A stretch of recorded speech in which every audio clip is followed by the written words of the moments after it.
morning, everybody. My name is Wendell Felder, and I have the pleasure of serving as the chairperson for what I believe the best democratic organization across the city, which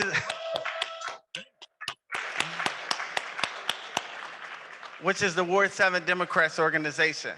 Now, before we kick off this morning's candidates forum, I would like to say welcome to Ward 7 and thank everybody for spending their Saturday morning with us, as well as the folks who are joining us online.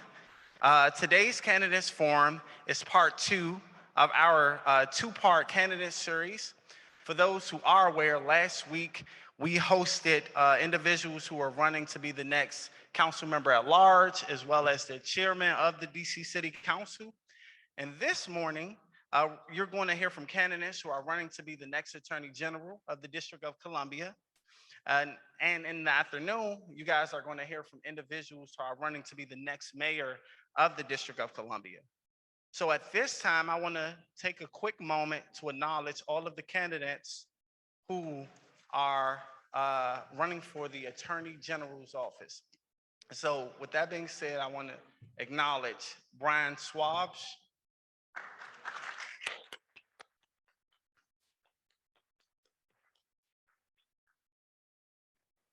Ryan Jones,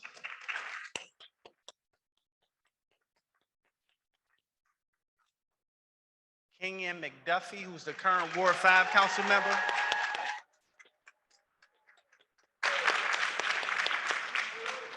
and Bruce Sprava.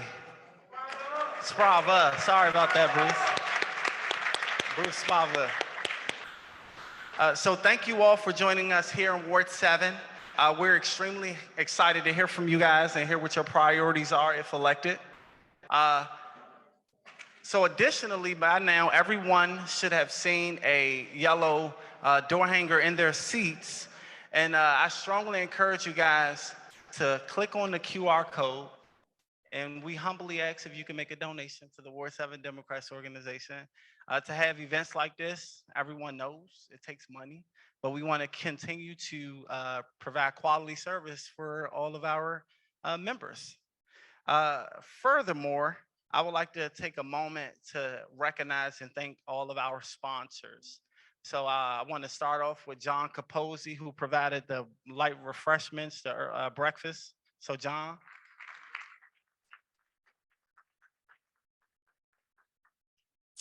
I also want to recognize the Ward 6 Democrats who have been gracious enough to provide additional manpower this morning.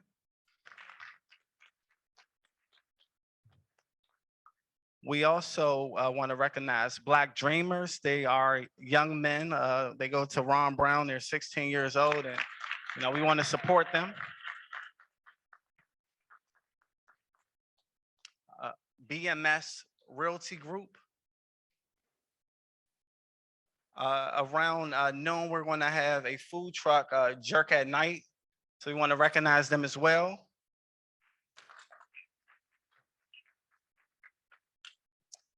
The District Legal Group law firm, we want to thank them for their generous contribution as well. And then last but not least, the dynamic team, the Ward 7 Dams team. I just want to thank the team for putting on such a great event. I said this once, I'm gonna continue to say it. Ward 7, we lead the way. So, I just want to thank the team. And then I just want to recognize our moderators. So we have a special treat. The first moderator is Deanna Marie Lewis, who will be moderating the Attorney General's Forum.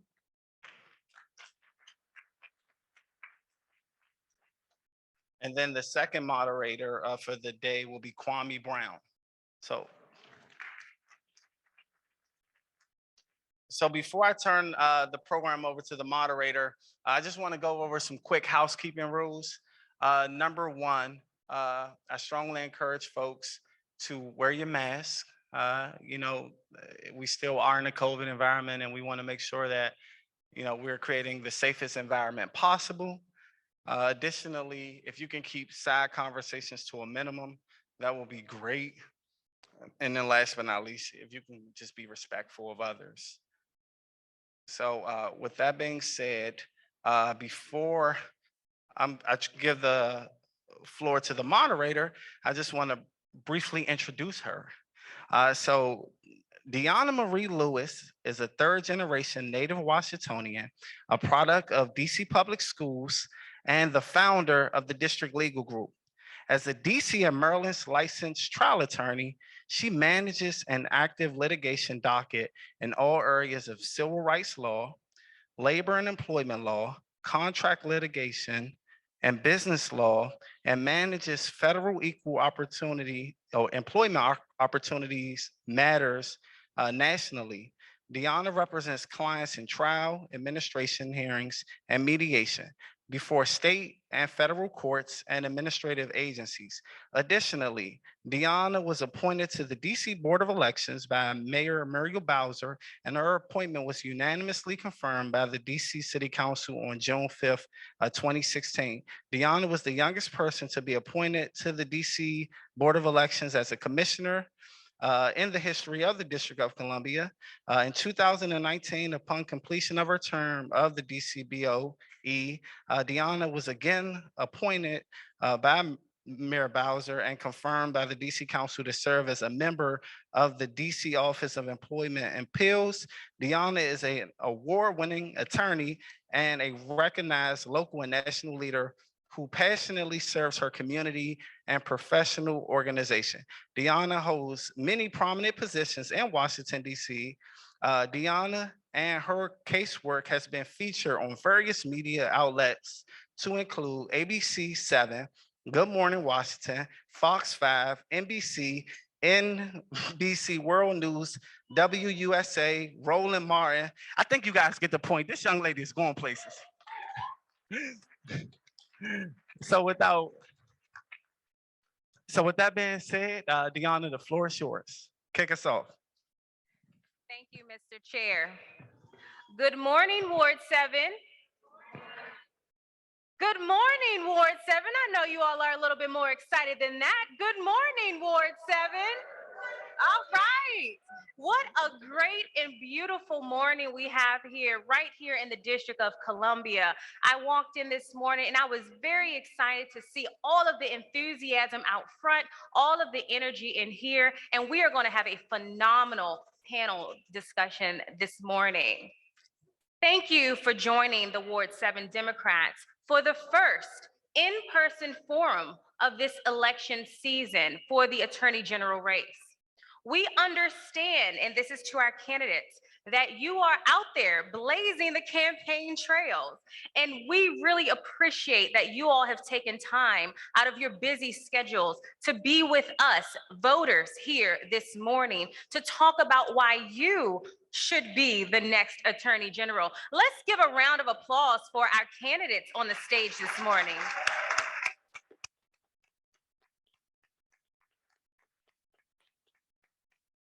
Now, as lawyers, we know time is of the essence. In fact, you can find that in a lot of legal pleadings, right?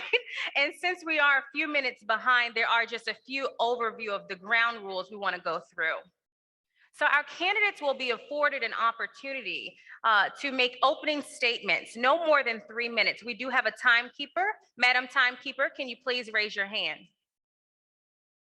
We have 1 minute time intervals, 3 minute time intervals, and 30-minute time intervals, which you can see with our first vice chair, Madam Timekeeper, in the front. I, the moderator, will ask a series of questions of you all based on the responses that have either been prepared by myself or those that have been submitted by audience members or those that have been or will be submitted by audience members, which we will keep track of through a rolling cycle that I will monitor. You all will have 1 minute to respond to each question and 30 seconds to respond to any answer from a fellow candidate if you are mentioned directly by name. We will then revert to a series of Q&A from the audience after the prepared questions. You will also, similar to the opening statement, and I know openings and closings are not unfamiliar territory to you all, you will also have 3 minutes to make a closing statement. We have randomly selected a speaking order for the opening and closing statements, which I believe you all have been apprised of. Attorney Brian Schwab, you will go first. Attorney Ryan Jones, you will go second. Attorney Bruce Spiva, you will go third. Councilmember Kenya McDuffie, you will go fourth. So let's get started. I'd like to start out by giving you all an opportunity to let our voters know a little bit about who you are and your background. Please share with the audience where you are from and where you grew up. For those DC natives, you all know that's a very important question. How long you have been a resident of the District of Columbia, the ward in which you currently reside, and your educational background. Okay, thank you. Oh, and actually, I apologize. We need to hear your opening statements first. Okay. Well, thank you, Deanna, and good morning, everybody. My grandfather, Sam, was born here in Washington, D.C. in 1900. He played the fiddle to get through medical school. My mom was born here. I was born at Washington Hospital Center. My 3 daughters were born here too. It's home. I love this city. It's been a wonderful place for me to live, to work, and to raise a family. My father gave me a lot of good advice before he passed away, and one lesson he taught me was that God gave us 2 ears and 1 mouth for a reason. We should listen twice as much as we talk. And as I've been on this campaign, I've been out listening to people across the city, and what I hear from almost everybody I talk to who lives in Washington, no matter what ward they live in, is that people are proud to be Washingtonians. We are a city that's abundant in resources, in talent, in beauty. We don't have a resource problem in Washington, D.C. What we have is a resource distribution problem. We don't distribute equity and income and opportunity fairly across the city. And in my opinion, that is the biggest threat we have to our collective future as Washingtonians. My wife, Mickey, and I, we've lived in the same house for nearly 30 years. We were able to buy that house when I came back to Washington to join the Justice Department almost 30 years ago. I was recently speaking with a woman named Brenda who told me that she also has lived in her house for 30 years, but she told me she doesn't own her house. She asked me, Brian, you know what my dream is about my house? I thought she was going to tell me she hoped that one day she too would own her house. But what she told me brought tears to my eyes. She told me that in 30 years, she dreams that one day she'll be able to walk around her neighborhood and feel safe. Everyone deserves to feel safe in their neighborhood. To me, neighbor is as much a moral concept as it is a geographic concept. We are called upon to love our neighbors, and all of us who live in DC are neighbors. I believe the law is the single most powerful tool we have to bridge the gap in equity and in income and in opportunity that we have in our city. The law is a tool, and the law, like a shovel, can be used to bludgeon people over the head, or it can be used to till the ground and make things grow. The law in the hands of creative, hardworking lawyers can make people's lives better and safer. Whether it's taking on slumlords who disrespect their residents, taking on employers who steal wages from their hardworking employees, or taking on scam artists who take advantage of our seniors and our vulnerable citizens. The Office of the Attorney General, in the right hands and with the right leadership, can use the law to make people's lives better. I want to take what I'm good at, what I've been doing for the last 30 years, day in and day out, what I'm passionate about, and I want to put it to use for a city I love, a city that is my home. And for my fellow residents, my neighbors, I want to take what I'm good at as your next Attorney General and fight for the city I love and for the people who live here. I'm running for Attorney General to make sure that the law works for all of us. And I hope I'm going to earn your confidence and ultimately your vote. Thank you. Thank you, Attorney Schwab.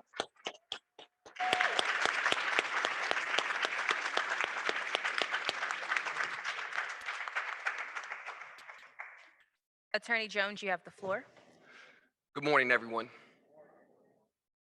I'm Ryan Jones. I'm running to be a candidate for Attorney General, thank you for caring enough to be here today, to be a part of this process, because we will be the ones that create the change we want to see to move the district forward. And we're going to do that with your vote. I've told you my name, but let me be clear. This election is about you. I'm running for you, our communities, and the safer, more equal future that every district resident requires to enjoy a better quality of life. I didn't get in this race to tell the city about what I've done and my resume, but I decided to run because I know it was necessary to be done. I've been perfecting a skill set in courtrooms over the last decade, on the front lines fighting important battles where decisions guide the lives that we live. I've been advocating zealously for residents just like you. I know it's important that we create precedent that puts in place rules that protect us. I'm telling you, I have the desire, the backbone, the moral compass necessary to create the change the society needs from this office. I'm focused on designing an ecosystem that uplifts and enables people with certainty. Each district resident in every corner of the city has the ability to enjoy the prosperity happening across the city. I know these are critical times and they're too crucial to sit back and do nothing. Disparities and schisms are growing deeper. And right now is the time to get it right. So I'm running to be an attorney general who will always be accessible and responsive to you. I'll use a hands-on approach to problem solving and implement new solutions and strategies to cure old problems. I will focus on prevention and intervention to stand down crime. I will always engage our neighbors when it's time to make important decisions that affect your safety. And I'll do this by leveraging every resource available to protect you, our families, and our children. Again, I'm Ryan Jones, and I'm running to be Attorney General for the District of Columbia. Thank you for your time. Thank you, Attorney Jones. Attorney Spiva, the floor is yours. Excuse me, Spiva, the floor is yours. No worries. Thank you very much. Good morning, everyone. Good morning, Ward 7 Democrats. Thank you for hosting this forum. My name is Bruce Spiva, and for nearly 30 years, the District of Columbia has been my home. My wife, Anna, and I raised our two sons here. I love this city, and I want to continue to work to make it better, especially for those for whom for too long have gone unheard, looked over, and left out. I have never forgotten that I stand on the shoulders of others, most prominently my mother and my late father, who both grew up in the Jim Crow era South and were the first in their families to go on and get a higher education. They went on to a life of service to others, my mother as a nurse and my father first as a public school teacher and later as a college administrator. My dad graduated from an HBCU in 1954, the year that the Brown versus Board decision came down. And he believed strongly in the power of the law to change our lives for the better, particularly Black folks. And he inspired me to pursue a career in the law. He instilled in me the sense of duty and courage to fight for change. That's why I have spent the last nearly 30 years fighting for everyday people. As a civil rights lawyer, I've taken on tough fights and I've delivered for the folks that I represented. I took on slumlords and the district government itself to fight housing discrimination against Black, Latino, and Asian residents of Columbia Heights who had been pushed out of their homes to make way for luxury condominiums. They spent the night on city buses with their children looking for a place to stay. We forced the district to pay thousands of dollars in damages to those residents. I took on the MPD on behalf of a Howard University freshman and sexual assault victim whose case was badly mishandled by the police. Her mother, in a moment that I remember to this day, reminded me that when we feel powerless, Sometimes just knowing there's someone in your corner makes all the difference. As a result of our case, the council passed the Sexual Assault Victims' Rights Act of 2014, which added critical protections for sexual assault survivors. I represented veterans of the civil rights movement in support of the Black Lives Matter protesters in Lafayette Square Park after they were tear gassed by a president in search of a photo op. I have fought for DC statehood in and out of the courtroom. And in 2021, I argued in the United States Supreme Court to fight against Republican efforts to suppress minority votes. I am running for Attorney General because I want to be your lawyer. I am ready and prepared to stand up to the powerful. I'm ready to take on these fights because in my 30 years of legal practice, I've taken them on before and I've won. I look forward to hearing and answering your questions. Thank you so much.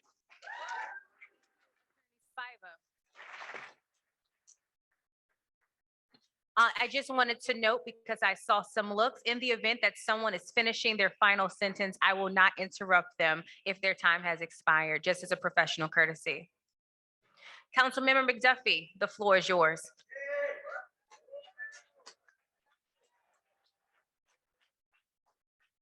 Thank you, Deanna, and thank you to Wendell Felder and the entire Ward 7 Democrats. I appreciate you all organizing this forum. My name is Kenya McDuffie. I represent Ward 5 on the council, and importantly, I am a third-generation native Washingtonian. I want to acknowledge my wife and my two beautiful daughters, Princess Casey and Josie, who are seated here. And this morning, I want to thank them for being here. I want to thank all of you for spending your time here this morning.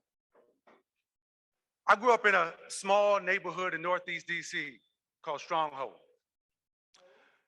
It was in a home where my grandparents bought back in 1952.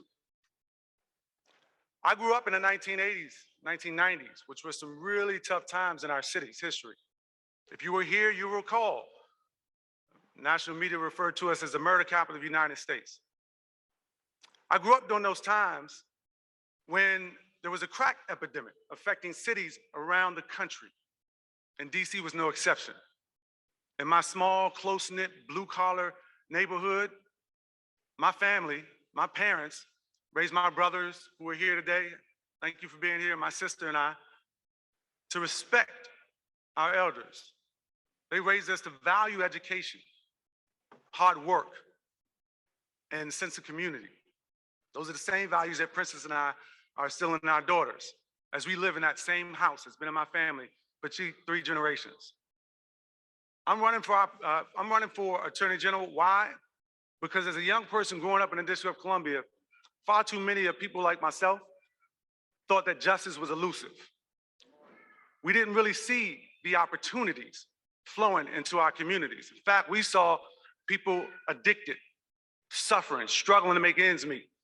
Those blue-collar households that once had jobs and government, which we value, people lost. Those communities were demoralized. And for me, as a young person, I wasn't sure what I was going to do or where those opportunities were going to come from. Thankfully, when I graduated from Woodrow Wilson High School, I got a job after some struggle for some times, carrying mail to the United States Postal Service. And that job changed everything for me. In fact, that job is what put me on a trajectory to sit here before you today as a lawyer and the first male in my family ever to graduate from college. I'm running because every door that I've knocked on and everybody I've spoken to after the course of this campaign say they want the Attorney General to be the champion for the people. So I'm running to be the people's lawyer. I'm the person who's fought to make sure that bills are passed to provide economic opportunity to our residents. I spent my entire career serving residents in the District of Columbia. And I'm running for Attorney General to make sure we continue to do so and pass dynamic legislation, work with the council, work with the mayor, build coalitions that are necessary to deliver results. Justice, opportunity, and equity should not be elusive for anybody in the District of Columbia. And I'm running to make sure that fairness, justice, equity, and opportunity reaches every resident in our city and every quadrant in our city. Thank you. Thank you, Councilmember McDuffie.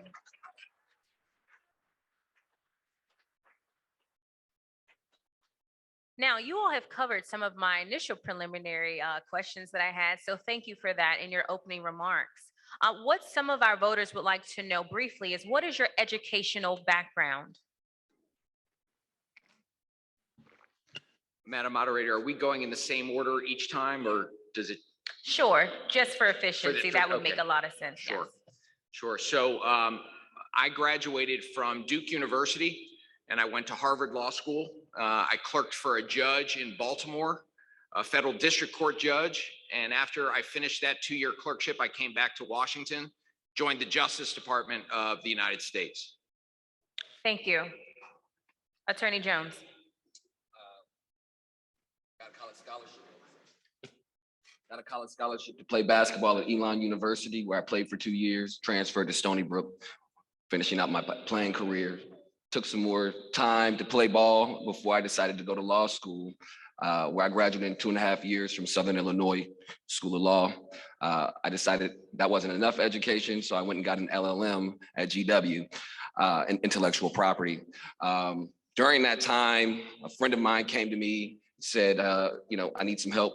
It forced me to start a law firm, and I did. I'm from Washington, D.C. I went to St. John's High School, did a prep year at Hargrave Military Academy. I've clerked for a judge in Philadelphia and things of that nature. And, I think that covers it, right?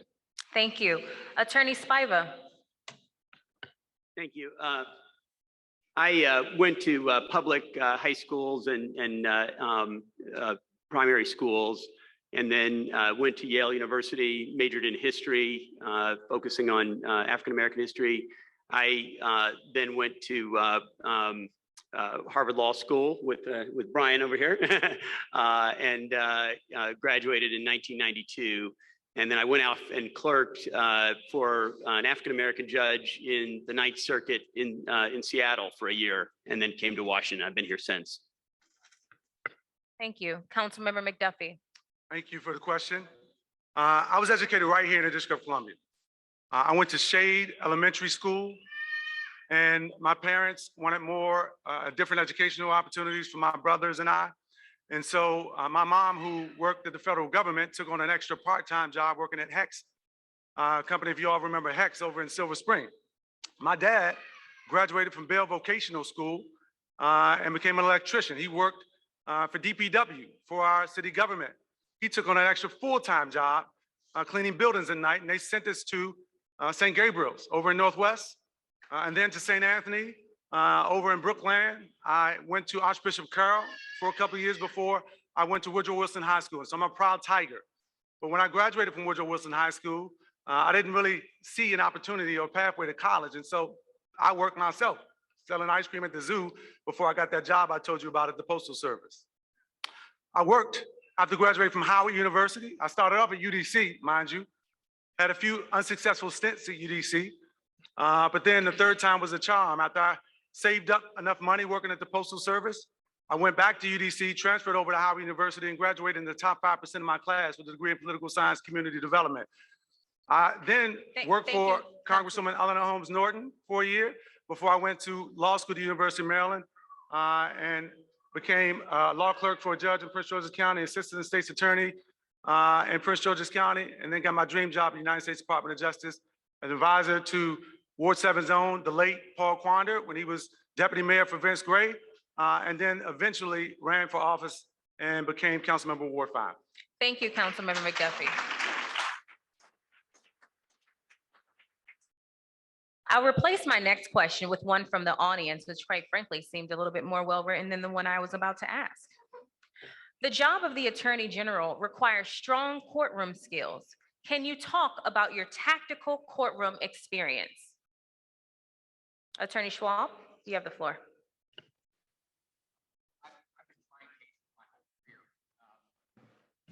You hear me? Okay, thank you. I've been trying cases my whole career. For me, what it means to be an attorney is to have a client that you fight for. When I was in law school, I tried my first case on behalf of a woman, Sandra, who was living in a house that was in deplorable conditions, and her landlord was seeking to evict her in the middle of the winter with her 2 daughters who were very young. Went to housing court and fought for her, had a week-long trial, not only prevented her from being evicted, but got a substantial judgment in her favor against the landlord for collecting rent when the conditions in the house weren't acceptable. I went to the Justice Department because I wanted to try cases. And I tried cases for 4 years, sent out all over the country, fighting for the United States, prosecuting tax cases. And for the last 25 years in private practice, a big substantial part of my practice has been going into courtrooms here in the District of Columbia, in our Superior Court, in our federal court, and all over the country, fighting, standing in front of judges, standing in front of juries, standing in front of courts of appeals, and making sure the law works to achieve results for the people who hired me, who came to me and asked for help. I have a lot of time in the courtroom, and I'll bring that expertise as a leader of the Attorney General's office. Thank you. Attorney Jones, you have the floor. Thank you. So I started my career in the courtroom. That's how it happened. I've been everywhere. I've done everything from workers' compensation to trademark infringement. I've been in DC Superior. I've been in US Federal District Court. I've argued successfully before the Court of Appeals here in the District of Columbia. I'm comfortable in the courtroom, okay? That's where I believe I got my chops to say, I want to stand up for more people and district residents, and that's why I decided to run. Thank you. Attorney Spiva. I have had many trials over the years. I frankly have lost count, but I can tell you that in the last 7 years of my 30-year career, I've had 12 trials fighting against vote suppression and racial gerrymandering all over this country. I also, as I mentioned in my opening statement, have fought for housing justice in court, had a trial on behalf of those Columbia Heights residents right here in the district. I've fought for consumer protection and antitrust enforcement in court, in trials. I also have had an extensive appellate practice. I've argued before the United States Supreme Court, again, fighting vote suppression. I've also argued in several appellate courts around the country, including both the DC Court of Appeals here and the DC Circuit more than once, many times. Thank you. Councilmember McDuffie, you have the floor. Thank you. As a law student, I actually argued my first case in Baltimore City, where I represented a tenant who was going up against a slumlord. When she first started that case, when he tried to unjustly evict her, she went into court without a lawyer. And it was only when I, as a law student at the University of Maryland Law School, under the tutelage of then Professor Tom Perez, that I went in court with her and got a positive outcome for her and her 5 children. It was those types of lessons that inspired me to become a civil rights lawyer, where after prosecuting and the as an assistant state's attorney in Prince George's County under Glen Ivy, I went to the Department of Justice, where I traveled the country investigating jails, nursing homes, juvenile justice facilities, as well as police departments, making sure that the conditions were constitutional for the people that are in those facilities and making sure police officers weren't unjustly and unconstitutionally racially profiling people. And so I did that, but that's only part of the job of the Attorney General. The other part of the job is making sure that you understand the community. And I've spent my life working on behalf of residents of the District of Columbia and being in the communities that have been impacted by the things the Attorney General represents. Thank you, Councilmember McDuffie. There has been a request to reverse the order. Exciting, right? So this next question will go in reverse. It's back to you, Councilmember McDuffie. As many of us know, unlike other political offices, the unique aspect about the Attorney General position is that you have to be a legally licensed practitioner in the District of Columbia to hold it. What makes you the right choice for the Democratic nomination for the Attorney General position? I know this is a full question. As a reminder, you have 1 minute to respond. I'll try to keep it succinct. I've been a licensed to practice in the District of Columbia since 2008. But I've spent my entire life here. The role of the Attorney General is to protect the public's interests. And in order to be able to protect the public's interests, you have to understand the public whose interests you're trying to protect. Well, I've spent my entire career as a public servant in the District of Columbia. And so that job comes naturally for me, which is why I've been able to work with people who are seated in this room to be able to pass some of the most dynamic, forward-thinking legislation in the council's recent history. Things like comprehensive juvenile justice reform, making sure that we hold people accountable when they commit crimes, but also giving second chances to people after they serve long periods of incarceration. I look out in the audience, I see beneficiaries of my Incarceration Reduction Amendment Act, and that makes me proud. The Neighborhood Engagement Achieve Results Act was a comprehensive public health-based approach to crime prevention and intervention, which uses violence interrupters, part of which Carl Racine right now is implementing in neighborhoods throughout our city. And so in order to serve the public's interests and to make sure that fairness and justice reaches everybody, you have to make sure that you understand the community. And I've spent my entire career working with people in the community.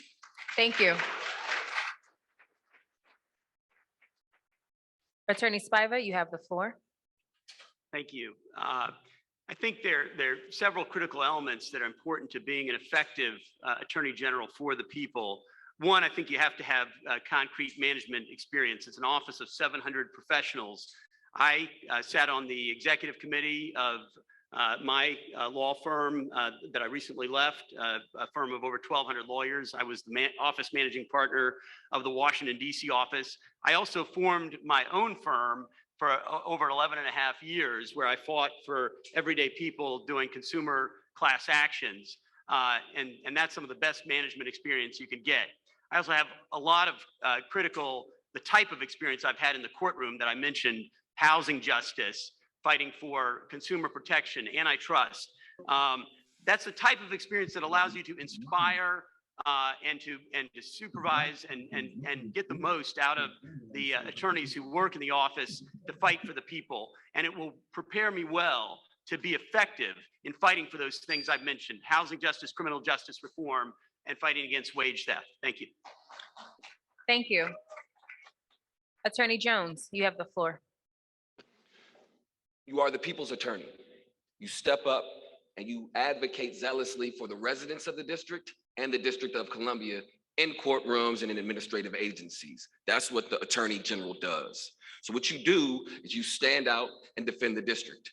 You're going in and out of courtrooms to do that, being familiar with the judges, being familiar with staff that helps run the system, right?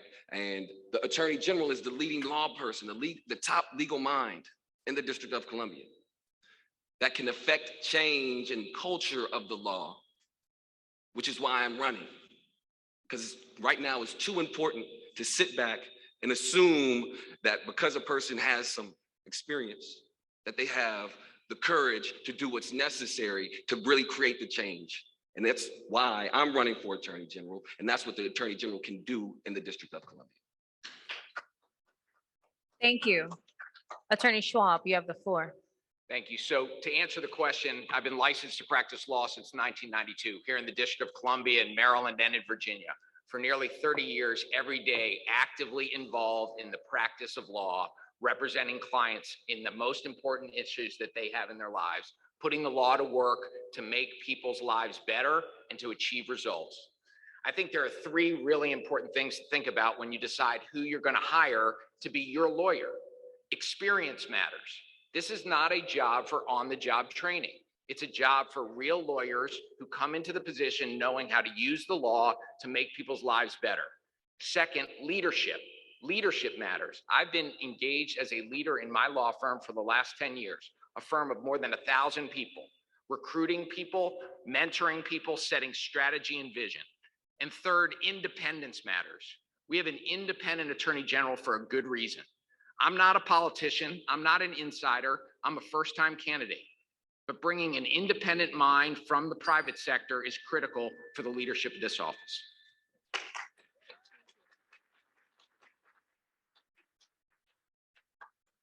There has been a question from the audience that I would like to incorporate, given the fact that you all have mentioned some of the aspects and duties of the Attorney General. The question is, based on your interpretation, what are the duties of the Attorney General? You have 1 minute to respond. Councilmember McDuffie, you are up. The duties, as I mentioned earlier, of the Attorney General is to protect the public's interests, to handle all the law business for the District of Columbia, to defend suits against and to file suits on behalf of our city and its agencies. But the most important responsibility is to be a champion for the people of the District of Columbia by protecting public's interest. And you don't learn about the community here in our city by sitting at an expensive desk in a fancy office downtown. You learn about it by being in the community with the people. You don't learn about how to keep people safe by watching the news. You learn about it by showing up when the gunshots are fired, when the yellow tape appears, and when the blood is in the streets. Yesterday, I showed up after a young man was gunned down in front of his family. It was heinous. The job of the Attorney General is to work for all law enforcement partners to make sure we bring justice when victims are gunned down, whether or not the U.S. Attorney is prosecuting it or whether or not it is a case before the Attorney General's office. It is to build coalitions, build bridges, work with law enforcement to make sure people who commit violence are taken off our streets and to keep our communities safe. Thank you.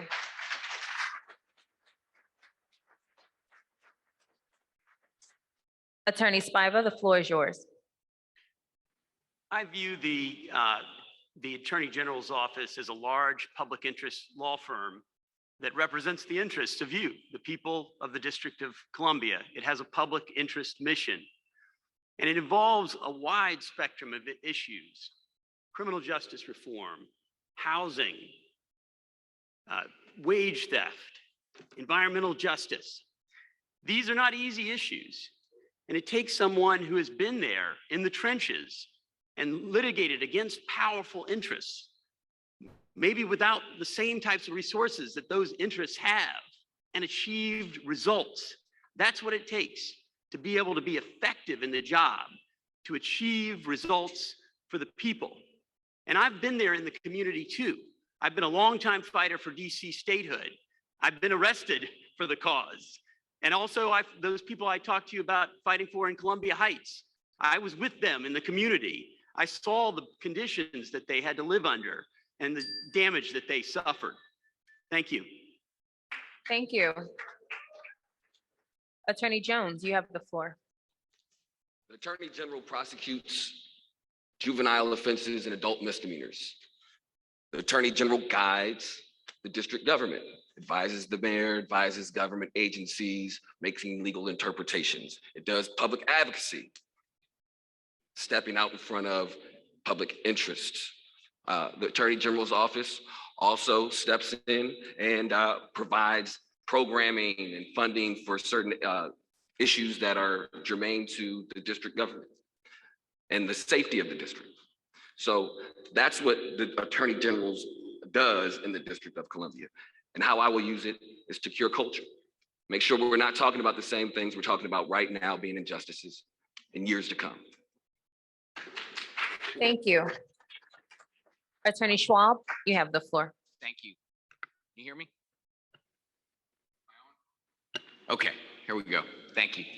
So there are three primary responsibilities for our Office of Attorney General. First is managing the legal affairs of our city, representing our agencies, giving advice and counsel to the city council, to the mayor, to the agencies, defending the city in court, and collaborating to make sure our city works, our government works for everybody who lives here. Second, juvenile justice. We have a bifurcated criminal justice system. We all know that the U.S. Attorney, the federally appointed prosecutor, prosecutes adult crime. The Attorney General prosecutes juvenile crime, and having the right approach on juvenile crime is critical. We need to be smart on crime, not tough on crime. We need to remember that our kids are kids and their brains are developing. They're making mistakes like we all did when we were coming up, but we need to hold kids accountable when they've got guns and when people get hurt. The third thing is the public interest. The Attorney General is charged with protecting the public interest. That's protecting workers, protecting residents, protecting our environment, and using the very good laws we have in the city, consumer protection, human rights, civil rights, anti-discrimination, to protect individuals. That's part of the public interest that the AG is charged with advancing. Thank you. Out of the spirit of not being monotonous, I will ask a question of each of you by name directly. So let's talk about Ward 7. Welcome to Ward 7 once again.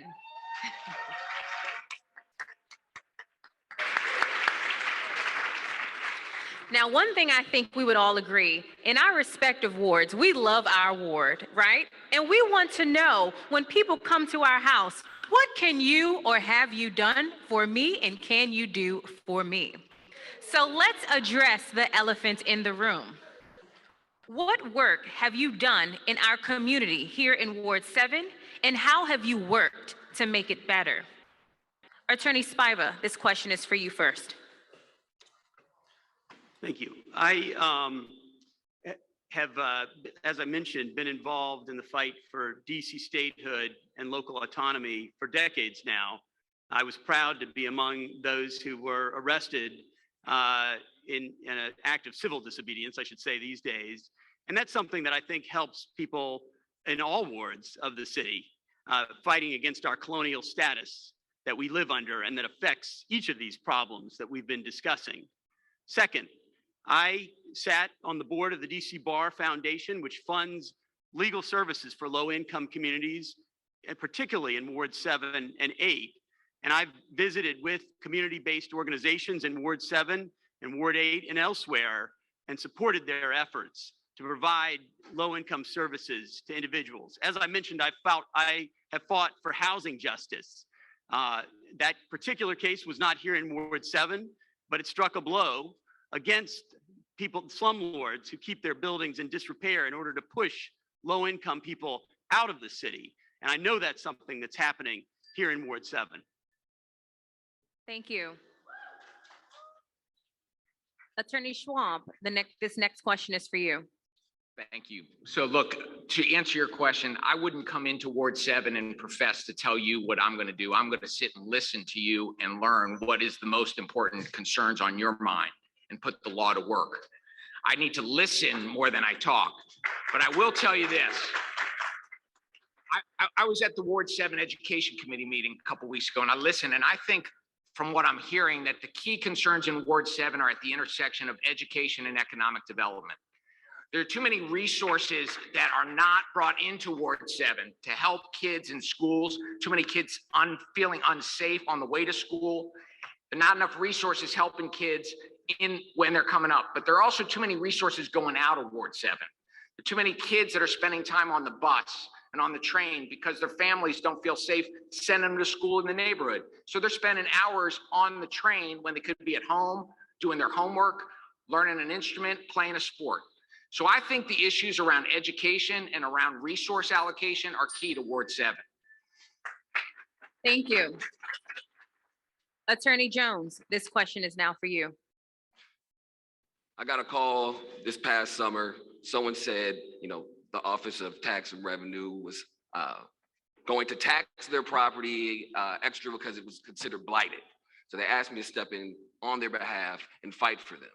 So I did my best for that Ward 7 resident. What I thought would be best was that this person could step in, provide money to fix their property without having been assessed an extra tax, putting them behind, not fixing the property, which then depresses the value of the real estate in this area, causing it to be an opportunity zone, which residents here don't often get the same opportunity to actually take advantage of. So I have done the work here in Ward 7, trying to protect residents from tax issues that they're facing and other matters. Other than that, that's what I've done. Thank you. Council McDuffie, this question is for you. Thank you for the question. When I showed up today at St. Luke's, it wasn't just a welcome for me, it was a welcome back. My wife and I were just about to marry, and we were engaged, and we started looking for a home and where we were going to live, and we actually chose Ward 7.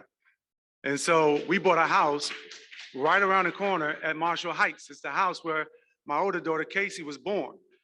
And when we had challenges in that community, not too far from here, with the liquor store, Seymour Liquors, I actually worked with my ANC Commissioner, Donald Hughes. and Marianne Cole and Joanna's Cole to revive the Marshall Heights Civic Association to make sure we can address it.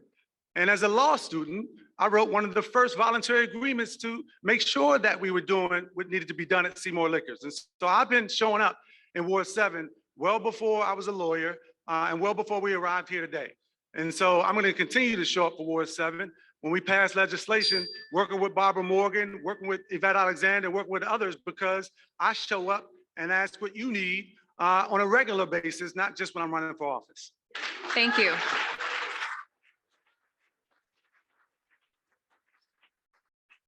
Now, this next question may sound similar to the one I just asked, but in fact, it's a bit more narrow. Here in Ward 7, we recognize that economic prosperity, educational equity, affordable housing, high crime statistics, food access justice, workforce development are all resounding issues right here in our ward. What community engagement efforts have you been involved in specifically related to these high priority concerns? Attorney Jones, the first question is for you. I wasn't planning to run for office when I did this, but I was in a matter where a large Fortune 100 company was up against the District of Columbia. In the negotiating room, district government asked for something to be done by this company east of the river in Ward 7. And back and forth, whatever happened, fortunately, my client won on their behalf, but it didn't sit right with me.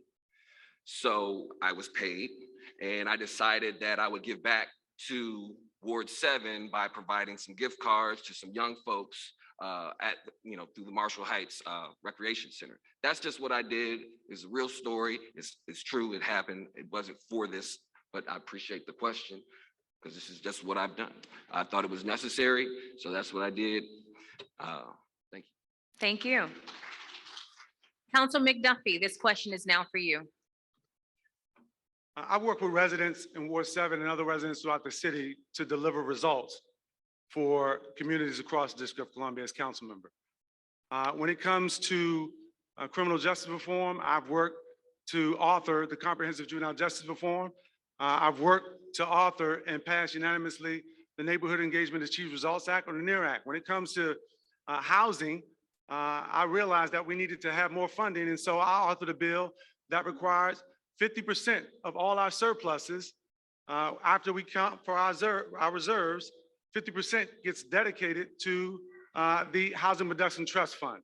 And it's resulted in millions of dollars that have supported the creation and preservation of affordable housing throughout the District of Columbia. I also, when people in Ward 7 and across the city said that people were being discriminated against, I put the teeth in our bandit box for employment law.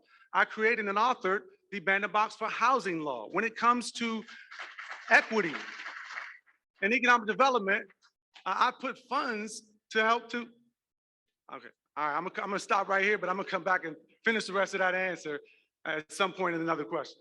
Thank you. Attorney Schwab, you knew I was coming to you, didn't you? I could see it in your eyes. This question is now for you. Thank you. Thank you. Having a hard time with the microphone. Okay. So for the last probably dozen years, I've been a board member and a mentor with an organization called the Abramson Scholarship Foundation. Great organization that's set up to help young people, particularly first in their family graduates from DC public schools, go on to four-year colleges. Now, I know that four-year colleges aren't for everybody, but for this group of scholars,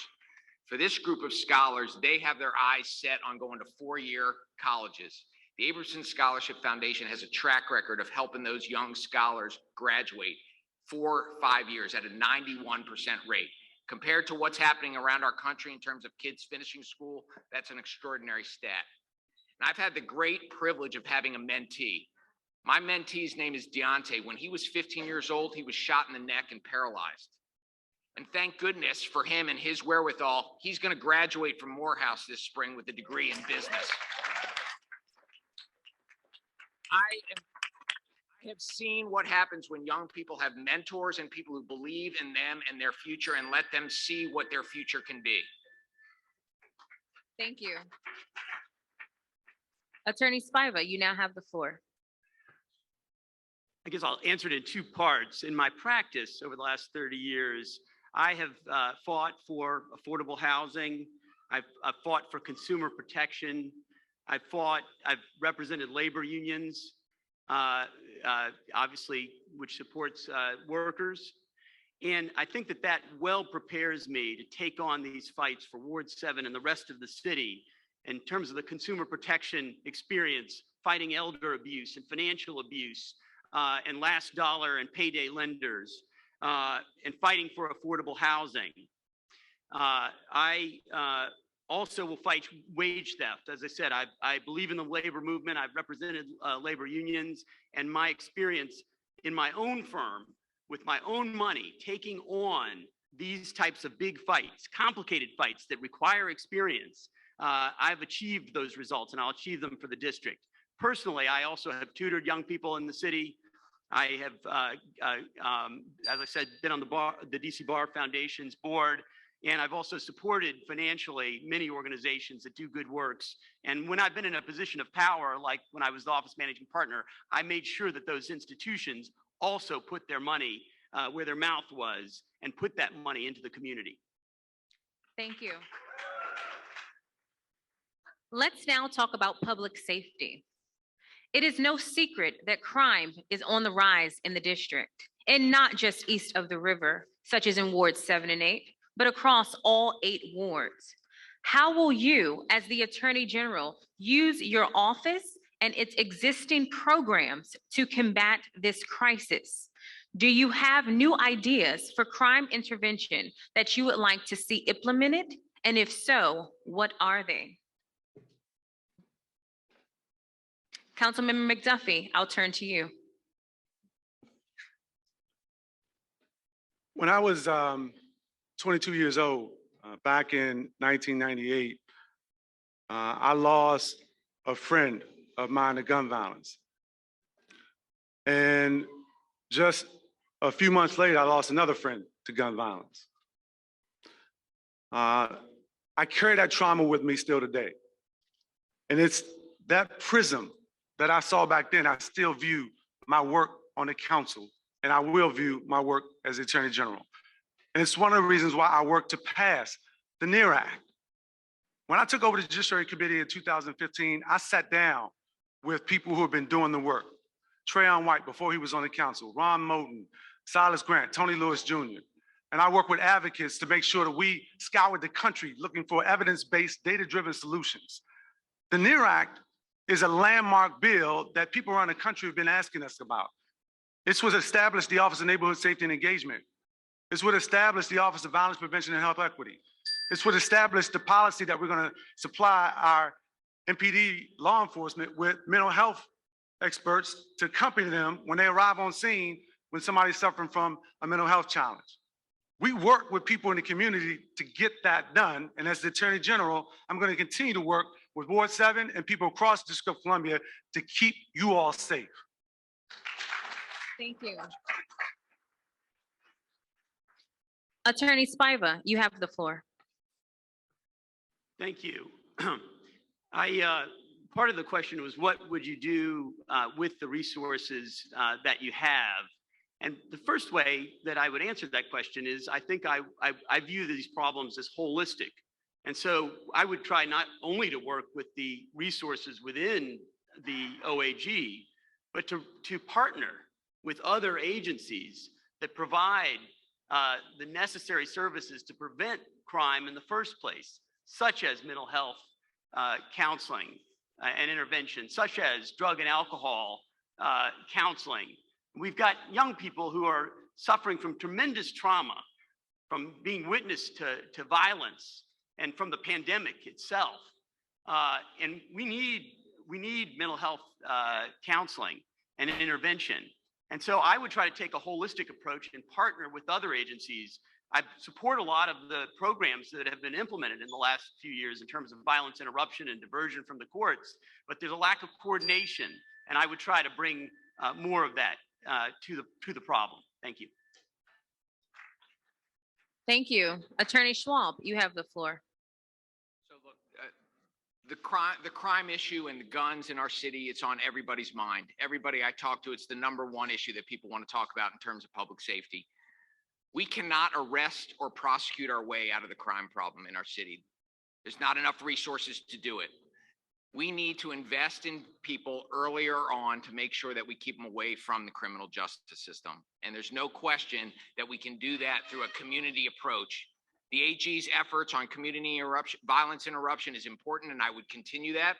There's only one Cure the Streets site right now in Ward 7. I'd want to look at whether or not, in addition to Marshall Heights, there should be more investment in violence interruption.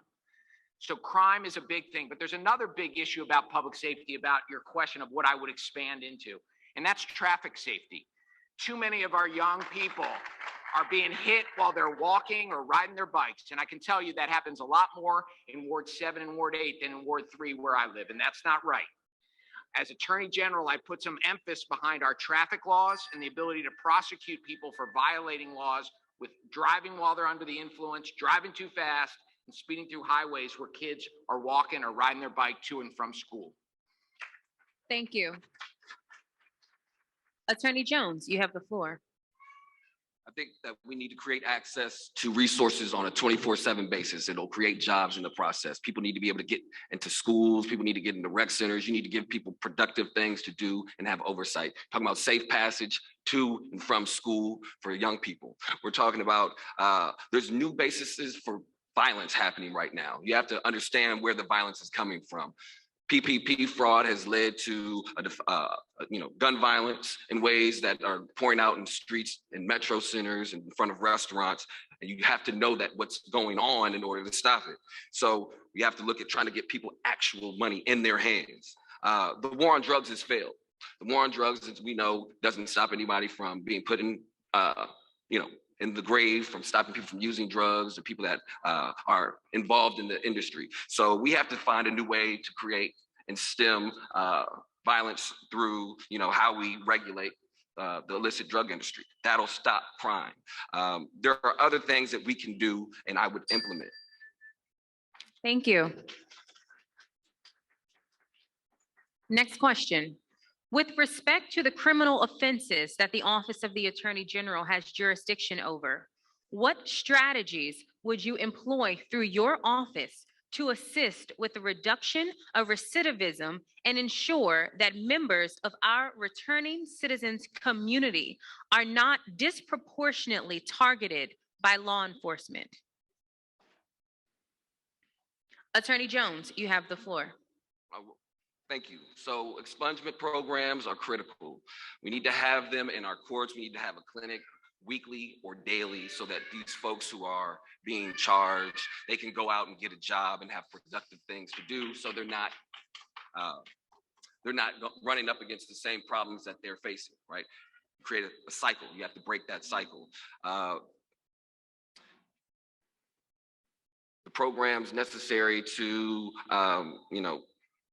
stem recidivism is giving people quality education and access to other resources so that they're not being forced back into the same position that they were before to put them in prison.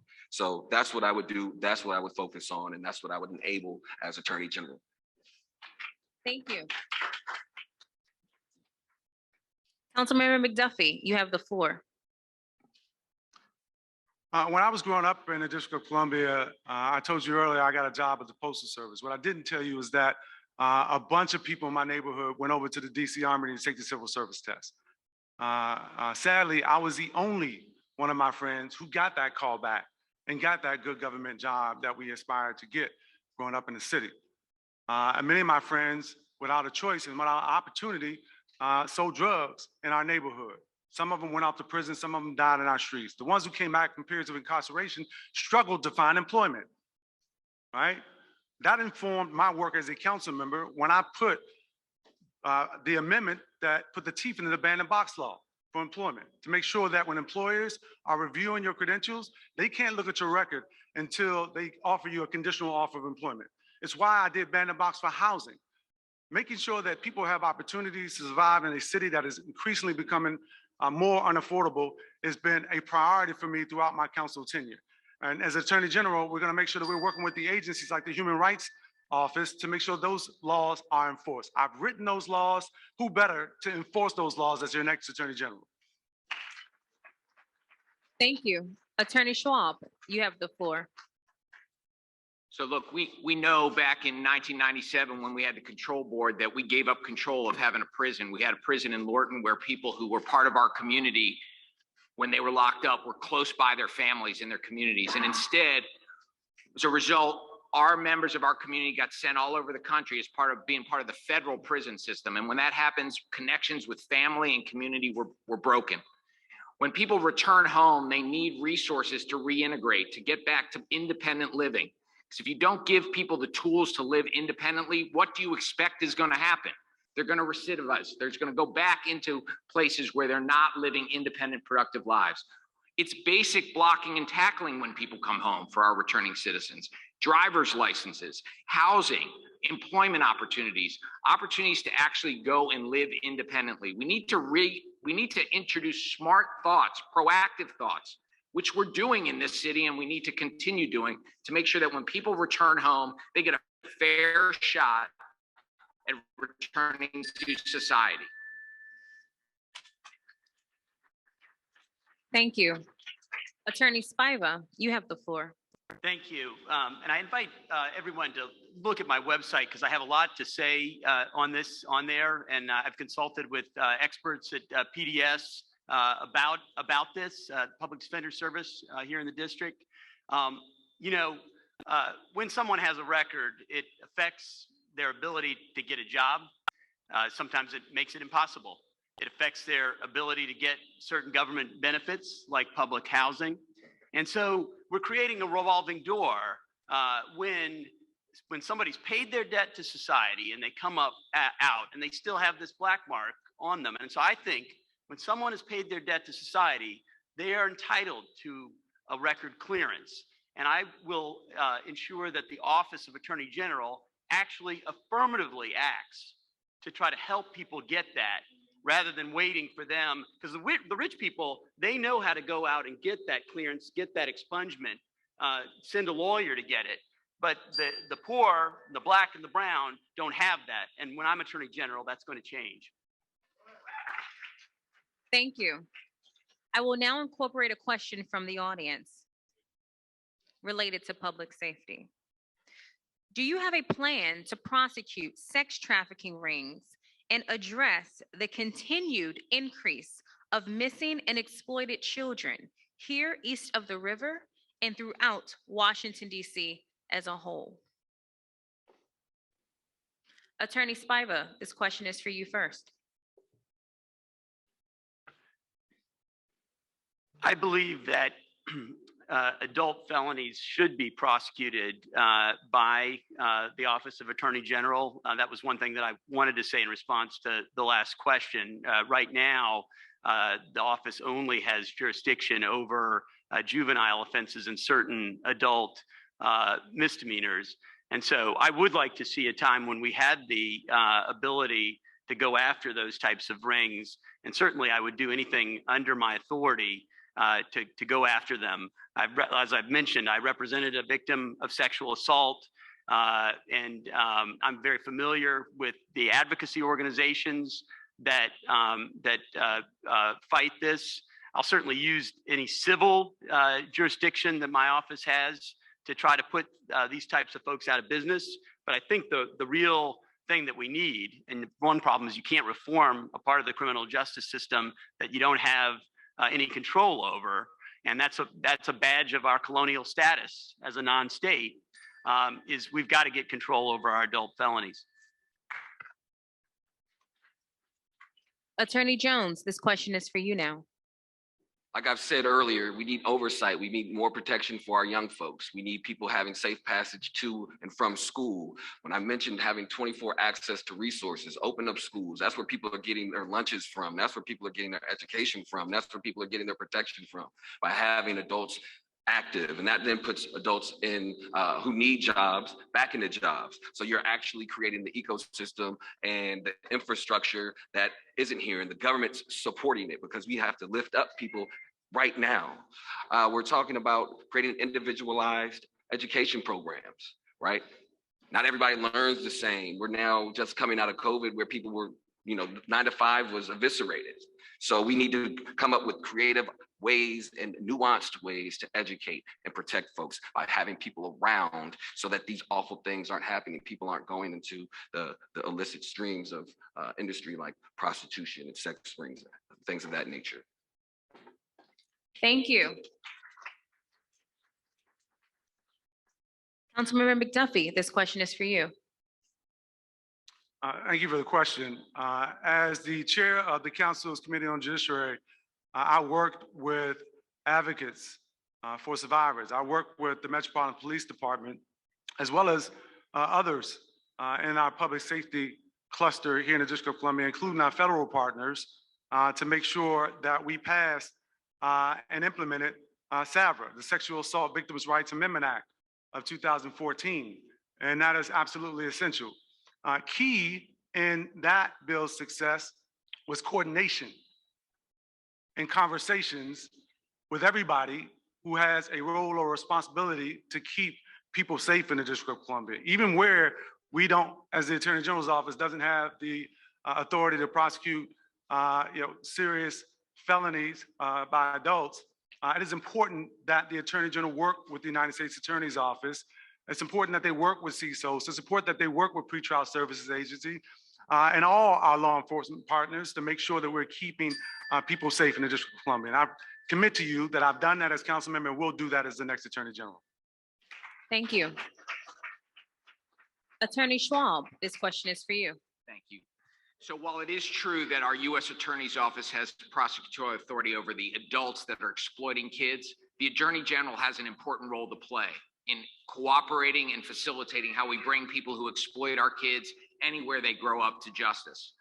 The Attorney General's office sees kids in difficult situations often. For example, too often juveniles who are in crime, for example, committing burglary or young prostitution, are children who are being trafficked. They may be arrested and come before the Attorney General's office as a juvenile offender, but it's the signal, it's the tip of the iceberg into a much larger problem that involves trafficking and exploitation. An AG that's being proactive is looking to gather that information and to collaborate and share with all of the other law enforcement agencies in our city. The U.S. Attorney's Office would, through memorandum of understanding, where there's cooperative prosecutions of those types of cases. Too often we see kids in our foster care system that are being exploited. That too is something that's front and center in the AG's office.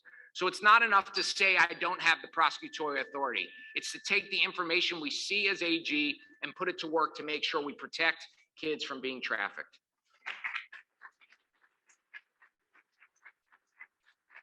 Thank you.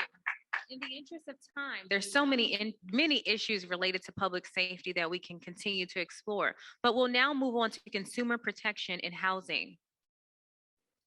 How will you fight for and advance tenant rights in privatized slumlord properties, which are traditionally found in low-income areas? Attorney Jones, this question is for you. I have a case pending right now where I'm standing up for a tenant against a large national agency, and you have all the law on our side. And these are the types of things that people are suffering and languishing in silence we don't know enough about. And you have to bring that to the fore. You need the participation of the Attorney General's office, because when there are bad actors, they need to be stopped out in front, and so that they know that they can't go back and do that again. These are the types of things I would do as Attorney General to protect our tenants and our vulnerable residents. You asked another part of the question? The question pending is, how will you fight for and advance tenant rights in privatized slumlord properties, which are traditionally found in low-income areas? That's right. So bringing these lawsuits are critical to ensure that these bad actors don't make a habit of it. They know that they can't go off and continue to act with these poor ways. You set a precedent, and it deters specifically and generally, and they know that they won't be able to get away with it here in the District of Columbia with me as your Attorney General. Thank you. Attorney Schwab, this question is for you. So there's a practice that's going on among some landlords in this city, slumlords, you may call them landlords who are opportunistic. It's constructive eviction. It's the intentional decision not to keep housing up to code with the hope that the tenants who are living there are going to voluntarily move out, because we do have good laws to protect against eviction. But constructive eviction is a pernicious practice, and it's by owners of buildings who are looking, as the market around those buildings is going up in value, to constructively get the tenants out so they can get control of the buildings and raise the value by selling them. That is an area where, as Attorney General, I'm going to be laser focused. That's the kind of practice that the Attorney General, putting the resources of the city together, can protect people who live in conditions that are deplorable. We have a good housing code here. We have DCRA as our agency that should be sending inspectors out, and I'm going to work closely with DCRA, but I'm not going to wait for the agency to bring the cases if it doesn't come. There's powerful laws to put buildings into receivership, to take the owners who are not taking care of their properties out and sell it to an owner who's actually going to take care of the property. Thank you.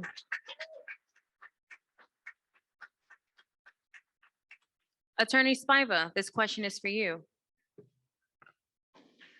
I think it was Malcolm X who said, you want to know what I'll do, look at what I have done.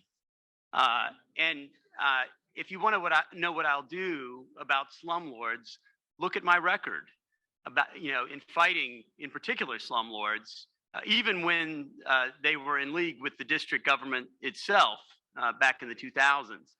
I've gone off after other powerful interests to protect everyday people.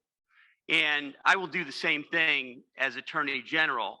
I will listen to the community and work with tenants' rights organizations and tenants' associations to find out where the bad actors are. A lot of times these are repeat offenders, and that's where it's really critical that the Attorney General have feelers out and himself be out in the community, finding out who these repeat offenders are.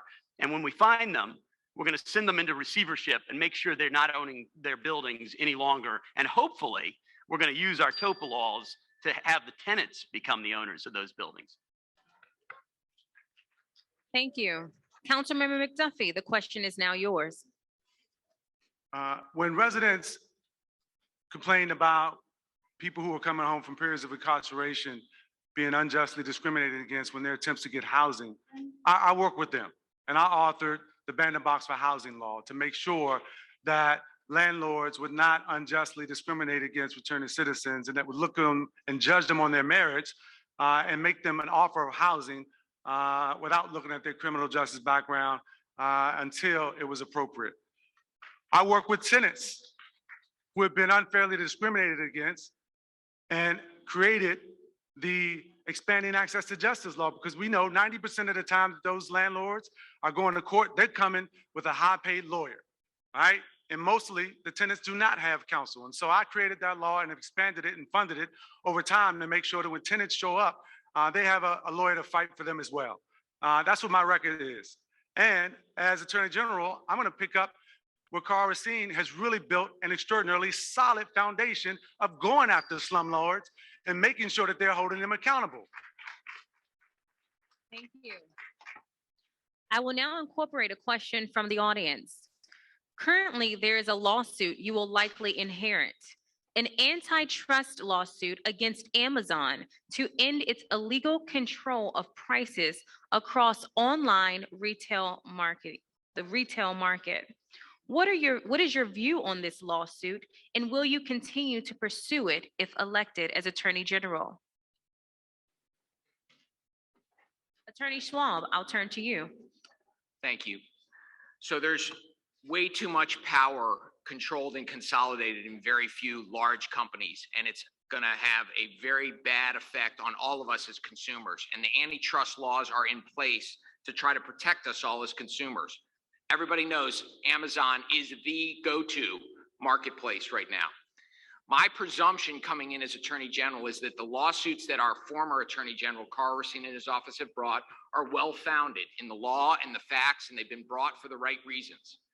And while as Attorney General, I certainly will have a chance to look at it and revisit it and decide for myself, the presumption going in is to maintain that type of aggressive litigation because it protects consumers. It's also good for the rule of law.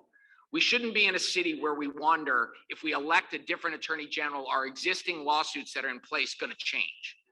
Carl Racine has a sound legal mind. More importantly, he's got an extraordinary legal team around that he has built in that office. I have great confidence in the work that's being done in that office today. I think most people who live in this city have confidence in it. And my assumption coming in is to continue to aggressively continue that lawsuit against Amazon. Thank you. Attorney Spiva, the question is now yours. As I said, sorry, I'm losing my voice here.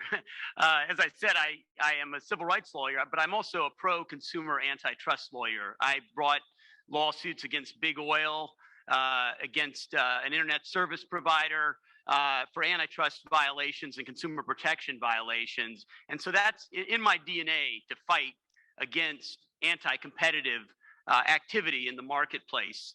And while, like Brian said, one should never go in saying, I promise that I'm going to pursue lawsuit X or lawsuit Y if I'm Attorney General, I certainly too assumed that I would continue unless there was a really good reason to change course.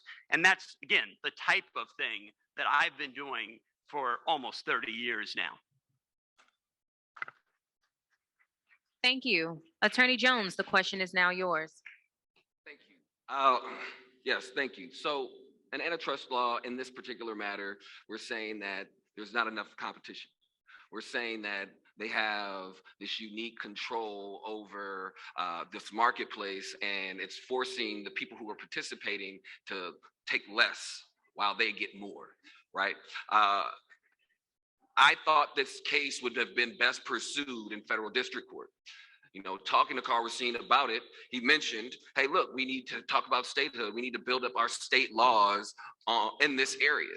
So it's important to bring and pursue bad actors like this to establish some precedent so that they have an understanding of what they can do and can't do in years to come. So, like Mr. Schwab said, he would continue on what's going on and evaluate it. But we may not be in a position to where that is what our best resources are allocated to do to protect DC residents at the time when I step into office. And that's something I will reevaluate when I'm in the chair. Thank you. Councilmember McDuffie, this question is for you.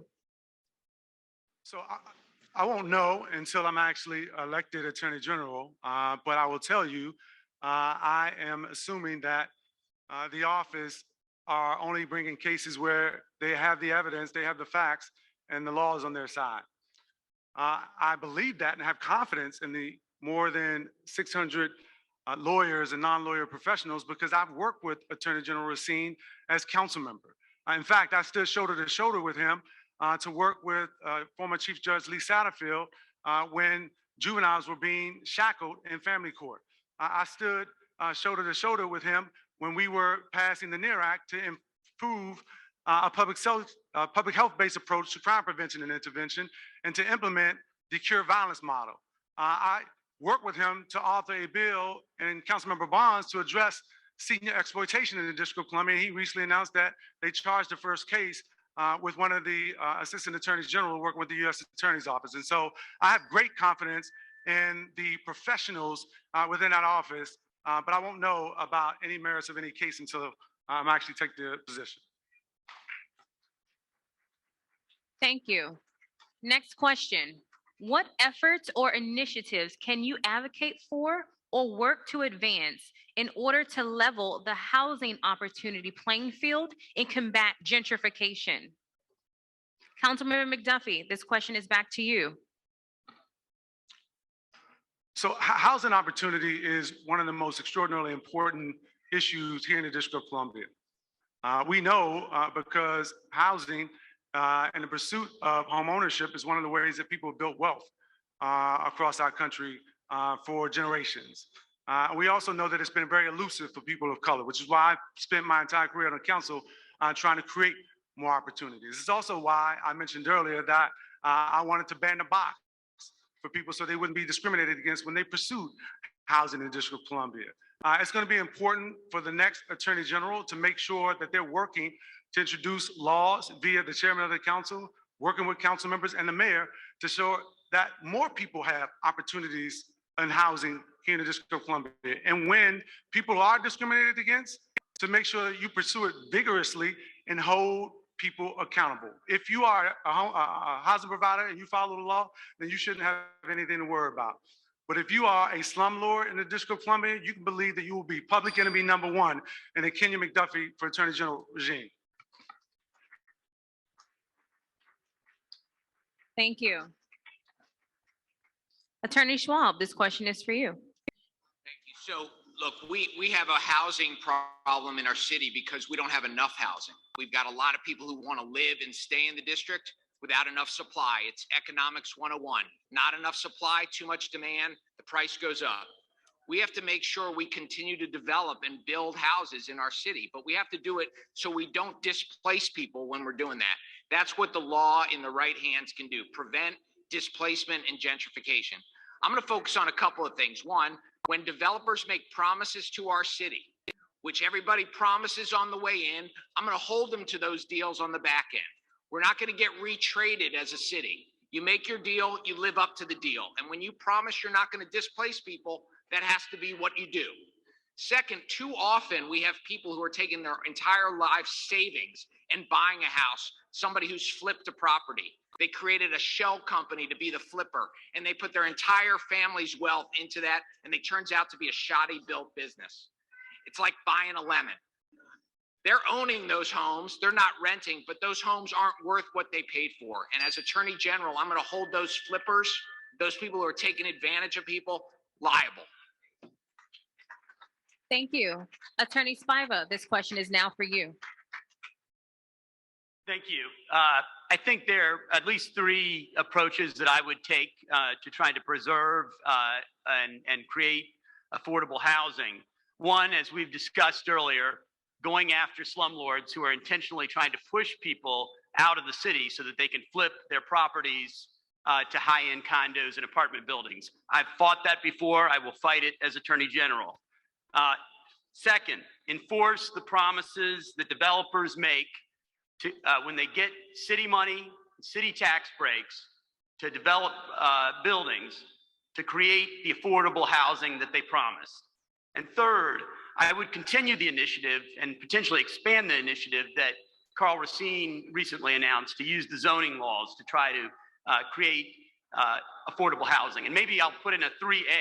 We also have to enforce our TOPA laws so that tenants associations can take advantage of our rising market, and low-income tenants can take ownership of these buildings rather than them being flipped to new residents, higher income residents. Thank you. Thank you. This next question is a question that I've prepared, but I apologize, Attorney Jones.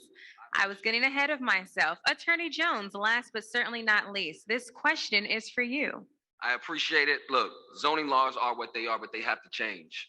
So there's affordable housing legislation that's out there that says if you buy a property at a certain level, you can't then resell it for anything more than that. That creates a leveling off. You can't actually benefit from the opportunities you have. So if you can reconfigure the law to allow that same person who got fortunate enough to step in, incentivize them to take care of that property, incentivize them to allow them to sell that property and then make a profit so that they can then participate in the housing market, which then allows for people to stay in Washington, D.C., because that's a part of the economic structure.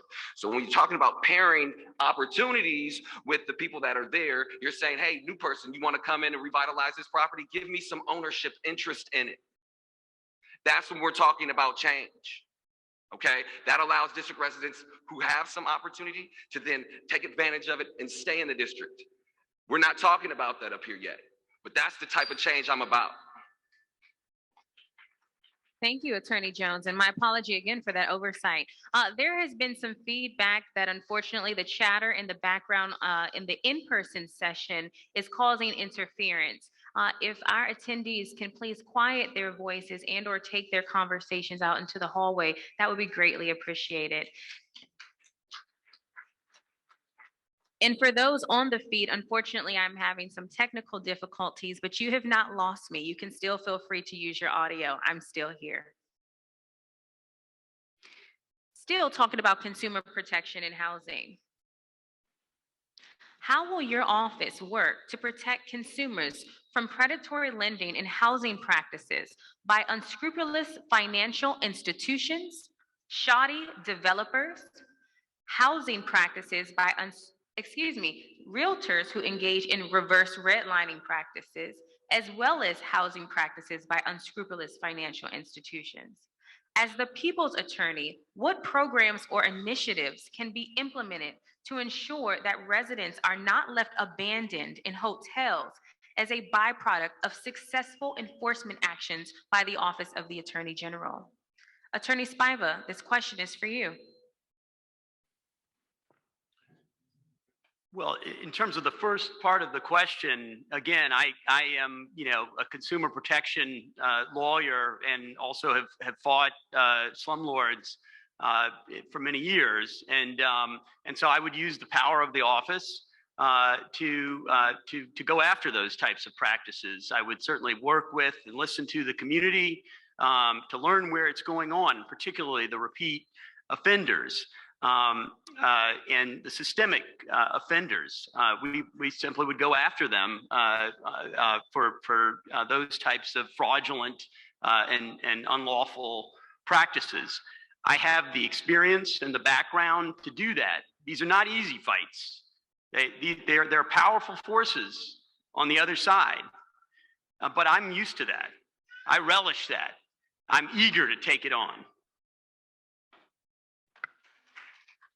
Thank you. Councilmember McDuffie, this question is now for you. The short answer is whenever a financial institution or housing provider, developer, when they violate the law, they need to be held accountable. And I'm going to use, as Attorney General, every single tool in my toolkit to hold people who violate the law accountable. And when the law does not provide a tool to hold them accountable, I'm going to work with the council and the mayor and everybody else who's interested, advisory, neighborhood commissioners, civic association leadership, to make sure that the laws are put in place and the resources are in place for the Attorney General's office to pursue those types of claims.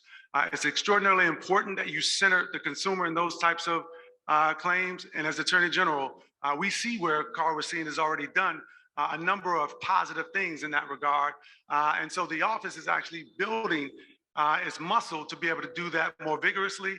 And I would build upon that as the next Attorney General. In fact, as a council member, I actually worked with Carl Racine and to establish the litigation support fund, which is one of the major ways that helps to fund those types of things. And so I will continue the work that's being done right now and always prioritize the consumers in those types of complaints. Thank you. Attorney Jones, this question is for you. We talk about education. This is the education that people need. Someone's trying to come in and take advantage of you and buy your property without you knowing exactly what you can get for it. You should come to your Attorney General and say, hey, can you advise me through this process? That's what the Attorney General's office should be used for, as the people's attorney. You don't just come in as a janitor cleaning up a problem after the fact. Let's use some, proactive measures to step out in front and give and provide counsel to people who need it the most. And that's what I would want this Attorney General's office to do when I'm there. Use it as an opportunity to have a resource for counsel so that they make wise business decisions that will affect their lives, not just their current life, but what they can pass down to their children. And property is the best way to do that.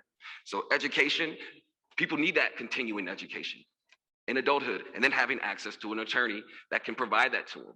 And I would be that person for them. Thank you. Attorney Schwab, this question is for you. Thank you. So when we talk about predatory lending and people taking advantage, it's modern day redlining, and where it's happening is through artificial intelligence and algorithms. So much of what's happening to discriminate against people today in the housing market, in the borrowing market, is happening because algorithms are being created where information comes in and people don't even get a shot. It's garbage in, garbage out. And that to me is the cutting edge space for an attorney general to step in. State attorneys general across the country are starting to see how powerful technology is, artificial intelligence is, and algorithms are in terms of keeping people away from opportunity. People try to borrow money and they find out that the rates they're being charged are higher than people who don't look like them, based on where they live, what zip codes they are, what credit history they have. That keeps people out of housing. That keeps people out of the ability to borrow money.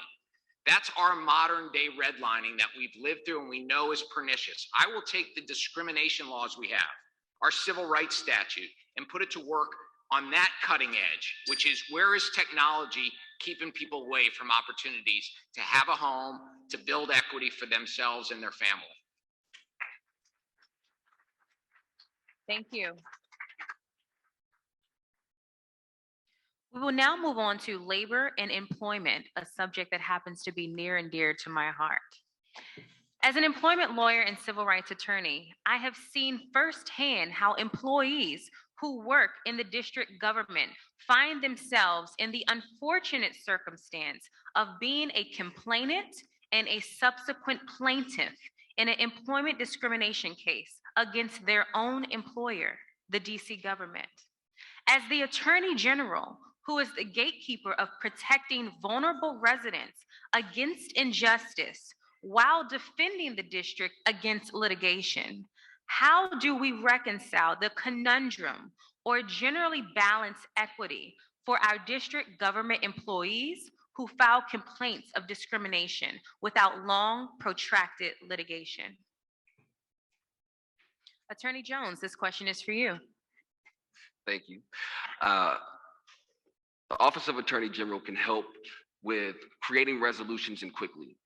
Right now, courts are inundated with many cases. COVID has come through and eviscerated our courtrooms, and we currently don't have 17 judges sitting on the panel, so we need to move through quickly. We need to make sure that people are getting the items that they need and the resources that they need and the care that they need. So I would make sure that we get to resolutions quickly in settlement discussions, starting a lawsuit, but let's end it, right? We have to use our resources effectively to get good results right now. Unemployment insurance has expanded to government workers, and those types of things matter.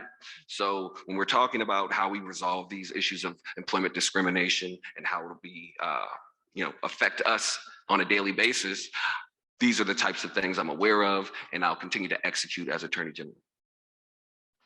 Thank you. Attorney Schwab, this question is now for you. Thank you. And the question highlights is the tension that the AG's office has to deal with every day. On the one hand, we are charged with protecting the city, the taxpayers' dollars. When lawsuits are brought against the city, you got to protect the tax dollars. That's the job. On the other hand, you got to do justice and you got to do what's right. So when somebody comes forward with an employment discrimination claim against the city, as Attorney General, you got to balance those two interests. My approach would be to say, look at the facts and the circumstance. Is it a legitimate claim? If it's so, we ought to resolve it, because discrimination is not acceptable anywhere. On the other hand, if it's not a legitimate claim, and sometimes claims aren't legitimate, they need to be defended and resolved. But more importantly, as AG, working with the agencies, proactively collaborating, where are there practices in our government agencies that are facilitating discrimination? How do we avoid the discrimination from happening before it becomes a lawsuit, before it becomes a complaint? A good Attorney General is a lawyer and counselor to the government, to the agencies. Holding agencies accountable makes them better. And part of being better is being less discriminatory, whether it's intentional or through implicit, unseen biases. Thank you. Attorney Spiva, this question is now for you. In my very first trial in 1994, I represented a woman, an African-American woman who was a driver for the post office, and in an employment discrimination case against the post office. And I have always been on that side. I've never represented an employer in a discrimination, an employment discrimination case. It's correct that the Attorney General does have a duty to defend the district against such suits, has to evaluate them fairly, objectively, under the facts and law. And where there is merit to the suit, I think part of the duty in furthering the public interest mission of the office is to counsel the agency that's being accused of discrimination to make good, to settle, to take corrective action in terms of promotion or whatever the claim may be. In those instances where there isn't a valid claim, of course, you have to fully defend the district, and I would do that. But my inclination, I keep saying it's in my DNA, to really try to root and branch that kind of discrimination anywhere it can be found. Thank you. Councilmember McDuffie, this question is for you. Thank you for the question, Deanna. Indeed, it is a conundrum. Both my parents worked in government. My mom worked in the federal government. My dad worked at DC government. And I would have never wanted them to be discriminated against. You've got thousands of District of Columbia government workers who deserve not to be discriminated against. And even though it is the job of the Attorney General to represent the agencies, it is not the job of the Attorney General to carry water for any agency official. It is to follow the law, pursue justice, equity, and opportunity at every opportunity. And so as Attorney General, although it is indeed a conundrum, Deanna, it's important that you represent the public's interest and that you vigorously pursue justice. And it is indeed an opportunity to balance the equities when there are lawsuits filed against agencies by DC government workers. You always put justice first. And so it is the role of the Attorney General. I think working with the folks who are in the agency right now is going to be important, but that is one of my top priorities. I've heard it from labor unions about those concerns. My parents were both dues paying labor union members, and so we're going to work with the AG's office to pursue justice. Thank you. Now we are starting to wrap up the hour, and so we do want to make sure we are conscious of the time, considering everyone here I know is looking forward to the next session. I'm going to take a very quick personal point of privilege and allow everyone a 15-second stretch break. So that means up and down, because we are wrapping up. And we thank everyone for your full engagement this morning into what seems to almost be the afternoon.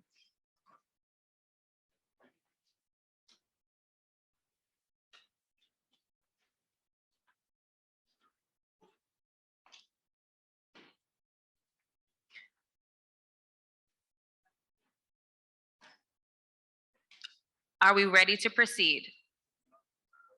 All right, let's get to it. Now, we can't end this forum without talking about youth justice. Who would agree? Clap your hands. In the last 18 to 24 months, we have seen a significant increase in violent crime in the District of Columbia amongst our juvenile population. What would you do as Attorney General to address this problem, and how would you use your office? Attorney Spiva, this question is for you. Thank you. And again, I have lots to say about this on my website because I care so much about this issue. I'm the father of two Black young men. I still call them boys sometimes because, you know, to me, they're still my babies, right? But they're 19 and 18 now. And I, of course, have the same concerns that all Black parents have about whether they might have a run-in with the police, whether they might be a victim of crime or, God forbid, a perpetrator. And with each of these crimes involving our young people, there are really two victims, maybe three. There's the victim who maybe loses their life in some instances, and on the other hand, and their family is devastated. And on the other hand, you have young people who've actually committed the crime, and their life is over too, in many instances, and their family is devastated. We've got to get to the root cause of these crimes. We can't, I agree with my distinguished colleague here, that we can't just incarcerate our way out of this. There's got to be accountability. But we've got serious mental health problems. We've got serious trauma problems. We've got serious drug and alcohol problems. We've got serious economic problems where people don't have any hope. That's the root cause of the crime. And that's, I would work with other agencies to try to get at that. Of course, accountability is important. And I would certainly do that. But we've got to get to the root causes. Thank you. Attorney Jones, this question is now for you. Thank you. So I hope I'm rooted in reality when I say that there are certain types of crimes that can be stopped when we start to legislate for them. I mentioned recently that some young men were able to defraud the unemployment agency, get some money, and then because of it, one young man went after another young man and shot him outside of a metro station because he knew he had, made a recent come up. All right. So how do we get in front of that? How do we stop that? Because people are trying to fight for access to money and opportunity to grow and live an enjoyable life. Nobody wants to do these crimes. These are young men who are smart, young women who are smart. They just don't have the right opportunities in front of them. How can we provide the right opportunities? Can the Attorney General go out there and say, okay, you now have more access to resources, you now have more money, so you're not going to be involved in the illicit drug industry that is responsible for a lot of people losing their lives? What can the Attorney General do? And I would just mention just putting more programs, more opportunities in front of people so that they're using their hands for being productive members of society versus running into crime. Thank you. Councilmember McDuffie, this question is now for you. Two things: accountability and opportunity. For too long in the city, there have been young folks who have been starving for opportunity. But the bottom line is there are people who don't feel safe.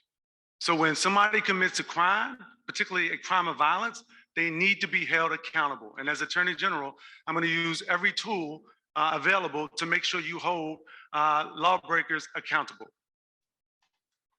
As well, and this is the important part, you can't talk about accountability without talking about opportunity, because the people who commit these crimes of violence, particularly those juveniles, go into the communities where they come from, you find lots more juveniles just like them who are too tired to hope, they're too scared to love, and they're looking for a way and a means out. And so making sure that you hold lawbreakers accountable is absolutely essential, because we have to keep our communities safe. But then you have to flood those same communities with the opportunities so that people have a sense of hope and a brighter future. Thank you. Attorney Spiva, this question is now for you. I think I answered this one already. Oh, I Yeah. apologize. I'll take another I turn was if looking at the wrong attorney. Attorney Schwab, this question is now for you. Thank you. So look, as I said before, we can't arrest our way or prosecute our way out of crime in our city, whether it's adult or juvenile crime, but there is an important distinction between adults and kids. Kids are kids, and that's what we got to keep in mind. There are children, and we got to invest in them, because the future of our city is in their hands. Our kids have to be able to grow up and see a hopeful future where they see themselves being productive and independent. And we need to think about that every time we're thinking about kids and crime. I agree 100% that when kids commit crimes of violence, particularly with guns, accountability has to happen swiftly. There have to be consequences, but we have to invest resources in kids to make sure that they don't get on a cycle of violence and trauma and retaliation and violence and trauma and retaliation. Because once those kids stop being kids and they get into the adult system, we know what happens. We know what happens to adults who get put into the system. They don't get the resources and a chance to rehabilitate and to get another shot at being productive. Thank you. And we all know and recognize there's so much more we could talk about youth justice and youth reform, but unfortunately we are coming to the close. So before we do though, there are many people who would like to hear your thoughts about working with stakeholders and stakeholder engagement. The question: as an independent agency, sometimes there can be a perception of a tug of war between the Attorney General and the mayor. How do you envision working collaboratively with the executive branch while maintaining your autonomy and independence as an office? Councilmember McDuffie, we'll start with you. That's a very important question.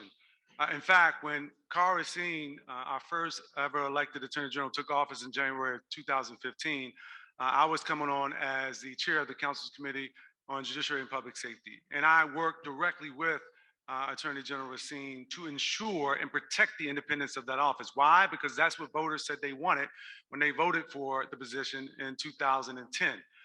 It is extraordinarily important to make sure that the next Attorney General maintains that independence, and I will do so as the next Attorney General. It is also important to make sure that the next Attorney General, as I said earlier, understands that you do not represent the interests of any elected official or carry water for any agency official. You represent the public's interest, right? And so that is extraordinarily important that you maintain the public's interest and do at every opportunity the pursuit of justice. And so when you have those types of issues between what agencies have done, like Department of Corrections, you have to follow justice. You have to represent the public's interest.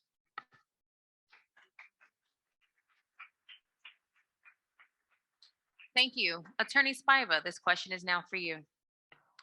Thank you.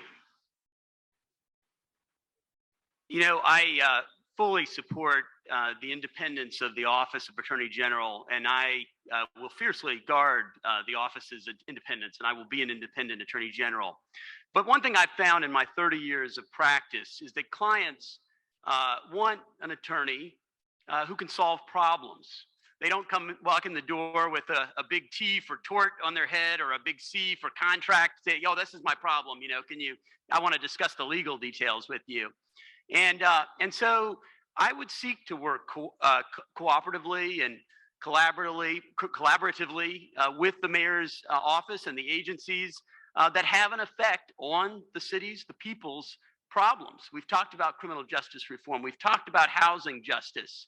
We've talked about issues of environmental justice and wage theft. And each of those issues, although there's much that the Attorney General's office can do with its own authority and powers, there's much more that can be accomplished, and there's much more that is necessary that can be done through cooperation and collaboration with the other executive agencies. Thank you. Thank you. Attorney Schwab, I'm now looking at the correct person. This question is for you. Look, the bottom line is all of us who live in DC deserve a government that works. We deserve a government that delivers results. And that means that the Attorney General, along with the mayor, along with the agencies, is charged with making sure the government works for everybody. An Attorney General develops an attorney-client relationship with the agencies. That's built on trust, that's based on confidence, that's based on being able to work together. And we have to make sure we do that because that's what all of us who live in the city deserve. Now, an independent Attorney General also has another job, and that's to make sure that the government works when people who are elected and who have the public trust don't do what they're supposed to do. That's good government, to have that type of healthy check and balance in our government. We want that. Now, it doesn't mean that when the Attorney General has to hold the agency accountable, that they got to fight forever about it.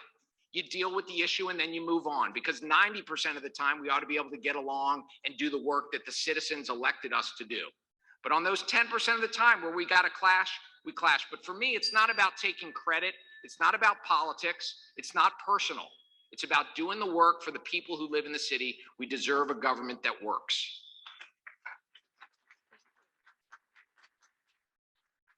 Unfortunately, we have had to come to the close of this wonderful and really riveting discussion. There are many questions in the chat that we were not able to get to.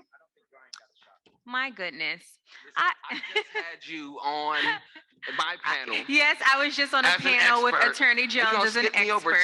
And I apologize. We actually go back since high school. So That's right. Certainly no hard feelings there, Attorney Jones. Attorney Jones. Look, I'll keep it quick this question is for you. Look, keep it quick.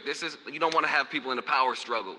You want a government that works for the people. It's about you guys, right? It's about us. If your independent Attorney General is always going up against the mayor, there's a real problem on our hands, and it has to stop. And so, me as Attorney General, I hope that we're in lockstep, because that means the government's working well. And then, like Brian said, when you do have your spat, get over it. Because again, you're doing the work for the people, right? You got to hold the government accountable against itself. And you got to make sure that the government's working well. And that's what I would want. That's what I want for myself in the city that I live in, and I want for all of you. Thank you. Now, we know that there's a lot of passion on this stage. Would you agree? Clap your hands for this wonderful, engaging discussion that we've had by these powerhouse attorneys. And as I was mentioning before, I think we all recognize, and some of you all did not have the benefit of seeing the really intriguing questions that were coming through the chat. And so we certainly do not want anyone to feel left out. Who knows, maybe we need to do a part two. What do y'all think? This is a democracy. Clap your hands if you want a part two. We'll see about that. I know these gentlemen have very busy schedules. We're now going to turn to closing statements. And as lawyers, and all of you all are trial lawyers or have been at some point in your career, you know we have to pivot from time to time. So unfortunately, we'll reduce closing statements from 3 minutes to 2. And we can adjust accordingly. And we'll use the same order that we used in the beginning for the opening statement for the closing statement. Attorney Schwab, when you are ready, the floor is yours. So thank you, everybody. As I just said, everybody who lives here deserves a government that works. And the Attorney General plays a critical role in making sure that happens. We need an AG who stands up for the rule of law, who fairly enforces our laws, and who protects the residents of this city from those who would seek to profit by taking advantage. In short, we need an AG who has our back. Choosing an attorney to fight for us is a little bit like choosing a doctor to care for a loved one when they're diagnosed with a disease. I know that firsthand. When my girls were little, 5, 3, and 18 months, my wife, Mickey, was diagnosed with an incurable form of cancer, multiple myeloma. And I know the questions we asked of the doctors. What's your track record? How many times have you done this? What are the results you get? I think there are 3 important things for people to think about when they decide who they're going to choose to be their attorney general to fight for them. Experience matters. Number 1, for nearly 30 years, every day I've been actively practicing law, putting the law to work for people to get results. I've stood before judges and juries and courts of appeals to do it.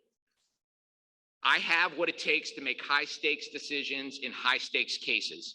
The work is too important. The stakes are too high for on-the-job training. Second, leadership matters. We need somebody to lead the talented lawyers in the Office of Attorney General, and I have been engaged in leading lawyers and legal professionals for the last 10 years. I know what it takes to motivate, to recruit, to mentor, and to promote people who are talented and who want to fight for our city. People in those positions know the difference between a leader who walks the walk and somebody who talks the talk. Finally, independence matters. Before 2014, our AG was appointed by the mayor. We now have an elected attorney general. And Carl Racine has been our first elected attorney general, and in my view, has done a terrific job as our first AG. But Carl wasn't a career politician. He came to the office from the private sector. He brought independent ideas and innovations and ideas to make sure the AG's office worked for results. That's what I'm going to do. Like the doctors who helped Mickey and me back when she was sick, I realize that you all are effectively interviewing me for the first time, and I want to get to know you, but I hope at the end of this campaign, my experience, my leadership, and my independence is going to encourage you to put your confidence in me and to retain me to be your next Attorney General. Thank you, and I will say, if you want to find out more about me, www.brian4dc, F-O-R-D-C. I'd love it if you'd get involved in my campaign, put a yard sign in your yard, come out and volunteer with us. Thank you very much for listening to me this morning. Thank you. Attorney Jones, the floor is yours. Thank you, Deanna. Thank you, everyone, for being here. I want to reiterate how essential it is that you guys are participating. You guys are going to be the change we want. I want to do this. I stepped out in April. I knew that there was a void in leadership and it was coming, and it was going to require a person with a vision and a skill set and a passion to make the changes that are necessary. In 2020, we saw people putting their lives on their line when they went out there and said, hey, look, you guys got to do better. It was the greatest expression of give me freedom or give me death. That's where my inspiration came from, watching everybody say, hey, our government's not working well for us. So I stepped up to the plate and I said, okay, what will I do for my hometown? What can I do on behalf of DC that can not only just affect DC, but maybe the nation? So that's what I wanted to do, and that's why I'm running. I'm running for you. I'm running to make a difference in our lives, so make sure we're not fighting the same battles that we're fighting in years to come. I'm talking about making sure that we have a real chance at seeing a culture redefined. see people leave their homes and come home safely. It's critical to me, and I know it's possible if we put the real people in place to make a real difference. I'm that. I want to be your attorney. I've been doing it effectively over the last decade, and I know that I'll be able to do that from this position for you. So please, I'm Ryan Jones. Vote for me. Come out, support me, listen to me, and learn more. Thank you. Thank you. Attorney Spiva, the floor is yours. Thank you. A great Washingtonian, Frederick Douglass, once said, "Power concedes nothing without a demand. It never did, and it never will. Find out just what any people will quietly submit to, and you have found out the exact measure of injustice and wrong which will be imposed upon them. And these will continue till they are resisted with either words or blows or with both. When we see an injustice, we must never walk away. We have a moral obligation to fight to try to change it. That is the reason we were put on this earth. And that is why I want to be your Attorney General. I will wake up every morning thinking about how to make positive change for everyday people. I want to fight for housing justice, fighting slumlords and increasing affordable and habitable housing. I want to fight for criminal justice reform and violence interruption. I want to fight for civil rights and workers' rights, consumer protection and environmental justice. These are not aspirations that came along for me during this election season. I've got a lifelong record of fighting for the people and winning. For 30 years, when my clients had no one else to turn to, when other lawyers were too worried about how they'd get paid to pay them any mind, I was there in their corner, fighting to help them achieve justice. When no one else would hear them, I used the gifts that I'd been given to lift up their voices and help them tell their stories. I'm going to be an Attorney General who uses the power of the office to fight for those who have been left out and left behind. If you want a leader who is the most experienced and best prepared based on what I've been doing the last 30 years, to lead an office of 700 professionals, to fight for the people, if you want a leader who is willing, when necessary, to walk up the rough side of the mountain and face the heat of the day for you and to inspire others to join us, send me. I'm ready and eager to do the job and to achieve results for the people. I ask for your support and your vote. Go to spivafordcag.com to join the team. Thank you again, Ward 7 Democrats. Thank you. Council McDuffie, the floor is now yours. I want to thank the Ward 7 Democrats for organizing today's forum. I got to tell you, I love the law and I love my city. But growing up in this city as a young person, I didn't dream of becoming a lawyer. In fact, many of the people in my neighborhood, we only wanted to make it past our 18th birthdays. So when I got that job, carrying mail for the Postal Service, that was an opportunity for a lifetime, right? So when I became a council member, I fought to create more opportunities for young people in the District of Columbia. By the time I was 15 years old, living in Stronghold in Northeast DC, I had been arrested in my own neighborhood by the police unjustly. My godfather had been gunned down by a police officer. So when I became a council member, I fought to reform our police department to make sure nobody would ever have to go through the experience I experienced as a teenager in this city. I didn't dream of being a lawyer, but when I became a lawyer, I chose to serve. You could tell what my priorities will be as your next Attorney General by the choices that I've made in my life. Every opportunity I've had as a lawyer, I've chosen to serve. I've chosen to serve as a prosecutor. I've chosen to serve as a civil rights lawyer, Department of Justice. I chose to serve as an advisor here to the deputy mayor. You can't learn about the community by sitting behind a fancy desk at a fancy law firm. You got to be in the trenches with people who are experiencing these problems. You can't help make our community safer by being on a nonprofit board and donating money.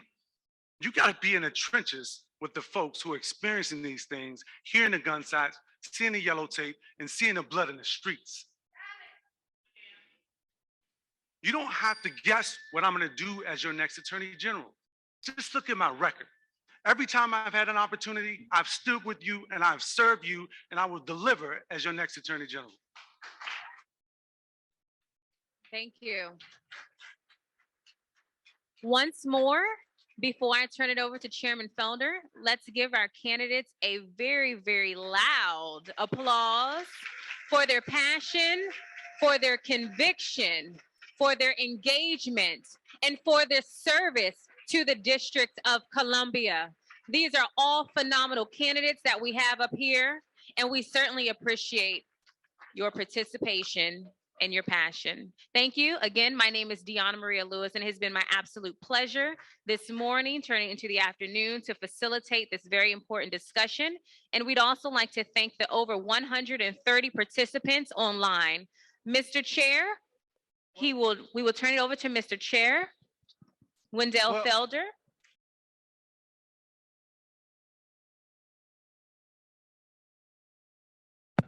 Can everyone hear me? I said, can everyone hear me?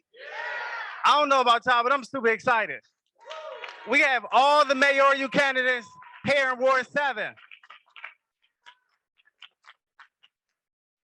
So good afternoon, everyone. My name is Wendell Felder, and I have the pleasure and honor to serve as the chairperson for the Ward 7 Democrats organization. Before we get kicked off with this afternoon's candidates forum, I just want to say again, welcome to Ward 7, as well as thank everyone for spending their afternoon here with us. Today is the second part of our two-part candidate series. Last week, we featured individuals who are running to be the next council member at large, as well as the chair for the DC City Council. This morning, we had candidates who are running to be the next Attorney General. And, you know, we got to save the most exciting race for last. Individuals who are running to be the next mayor of the District of Columbia.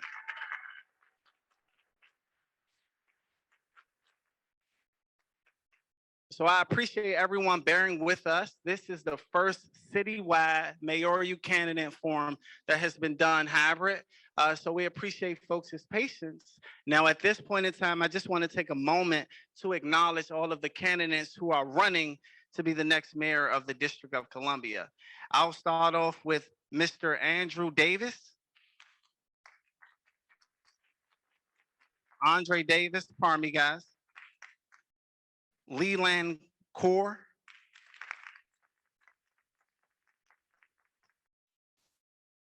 Mr. James Butler.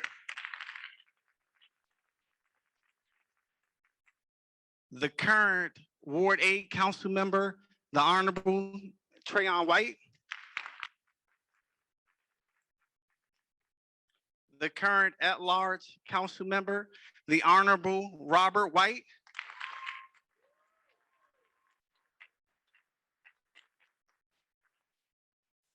And last but not least, the Honorable Mayor Bowser.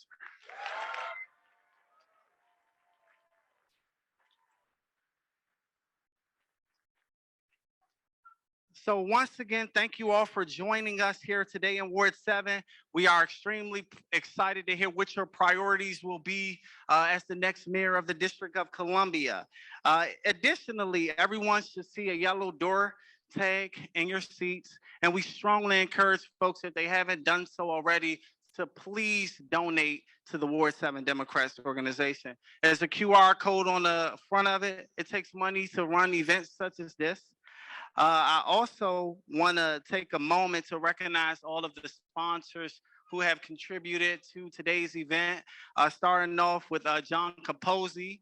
Once again, John, I think John's left. I also want to recognize Jerk at Night.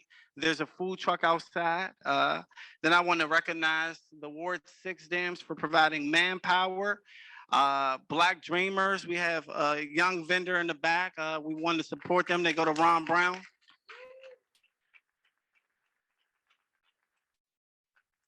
I want to thank our moderators this morning. We heard from our illustrious Ward 7 own Deanna Marie Lewis. Deanna. And this evening, we'll hear from the Honorable former Council Chair, Mr. Kwame Brown. So last but not least, I just want to thank the team, the executive body of the Ward 7 Democrats organization. The team has done a yeoman's job. Ward 7, people are going to keep hearing me say this, we lead the way. So give a round of applause for the dynamic team that we have. Now, before I turn the program over to the moderator, I just want to announce a couple of more things, starting with housekeeping rules. Because we have folks in person, but we also have folks tuning in online, I strongly encourage folks, number one, if they can keep their side conversations to a minimum, because it really impacts the audio system that we have set up here. Additionally, please be respectful to folks in the audience, as well as the candidates. Last but not least, just make sure that you guys continue to wear your mask. We are in a COVID environment, so I would appreciate if folks do that. Additionally, I want to thank St. Luke's for allowing us to use this church. They are an anchor in our community. And because they have church service at 4 o'clock today, we're going to have to wrap things up a little quickly than normal. So we're going to ask folks if they can be out of this building by 2:45, 2:50 at the latest, because church starts at 4 and they need 3:45. No, 2:45.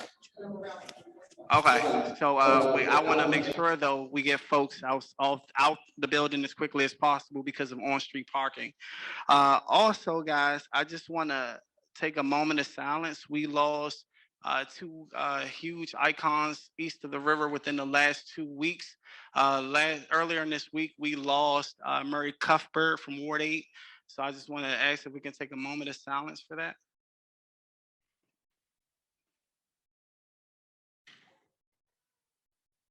As well as last weekend, we lost Mr. Kenneth Ellaby, who was the former fire chief of the District of Columbia. I ask if we can take another moment of silence.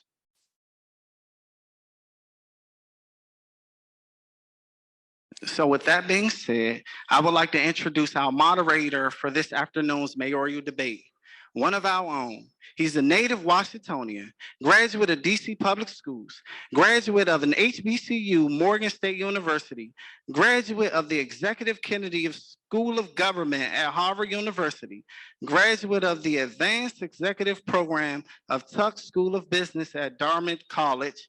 At the age of 25, he was a financial broker at Cedar Bank and now at Trusted Bank.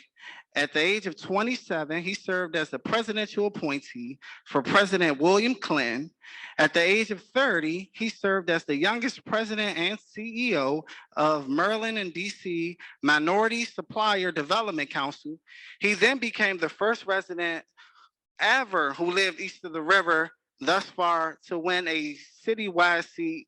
And at age 38, he became the youngest chairperson of the city council.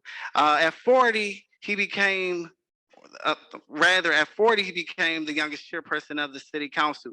And today, he, as the former chairperson, will be the first person to ever host a mayoral debate. He's one of our own, having served as a former Ward 7 Democrat on the executive committee back in 2003 to 2004. So as you can see, Ward 7 has a lot of talent. So without further ado, I would like to thank and introduce Mr. Kwame Brown. Good afternoon. Great. Well, this is an exciting day that we have taking place in the District of Columbia. Thank Waddell and all of the folks from the Ward 7 Democrats. Let's give them a round of applause. This is phenomenal what they've been able to pull together. I want to take a quick opportunity to recognize the former Ward 7 councilwoman as well as Ward 7 Democrat Yvette Alexandria. Welcome. Didn't see anyone else, but the rules, of course, have already been laid out. We want to jump right into it. The order of speakers will be Councilmember White, then Councilmember Trayon White, Ward 8, Mr. Davis, number 2, Mr. Core, number 3, Mayor Bowser, number 4, Mr. Butler, number 5, Councilmember Robert White, 6, and we'll move in that order. We want to start off with, first of all, welcome all of you to Ward 7. I'm happy and honored to be able to moderate this debate where we focus on Ward 7. We like downtown, around town, but we care about Ward 7. So our questions will be centered around Ward 7. I want to jump right into it. We can start with introductions. Councilmember Ward 8, Trayon White. Thank you. And good afternoon, Ward 7. Good afternoon, Ward 7. Okay, there we go. First, I want to thank the Ward 7 Democrats, Mr. Fielder, for your leadership and all those executive committee members for hosting this very important candidate forum for our new leadership coming to Washington, D.C. as mayor. My name is Trayon White. I'm honored to serve as the Ward 8 council member in Washington, D.C.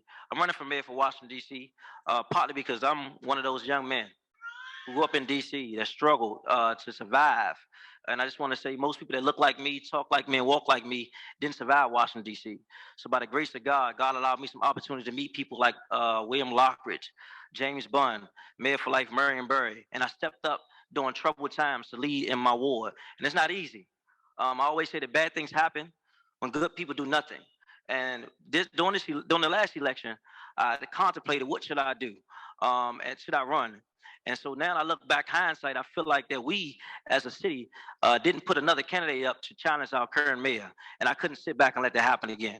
And so I jumped in this race, partly because I'm seeing the city services going down and down and down. And for me, I'm just tired of arguing with agency heads, deputy mayors, about common things that the people need in Washington, D.C. And so enough is enough. And so it's enough of complaining. And so I put my life on the front lines, I always do. And growing up, I've been one of those young men that people doubted. Said you couldn't do this, you shouldn't do that, maybe you shouldn't do that. But by the grace of God, I always stood forward and took on the challenge and defied the odds. And so today, I'm running for mayor to change the status quo of what we need in Washington, D.C. And that's a mayor that's for the people. Throughout my history on the front line, everyone that knows me, that Trayon White has been a strong fighter for everyday people. I'm not the perfect person, but I'm God's person for this job. And so on June 21st, 2022, when you go to the ballot, look down, you'll see my name, Trayon Washington, D.C. White. Vote Trayon White for mayor for Washington, D.C. Thank you very much. Great. Thank you, Councilmember Trayon White. Next, Mr. Davis.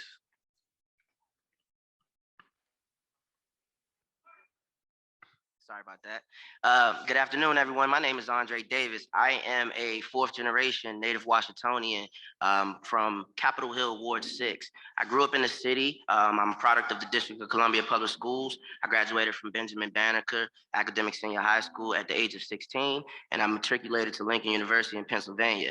After I matriculated at the university in Pennsylvania, I came back to DC to teach. I taught for 10 years here in the district in wards 4, 7, and 8.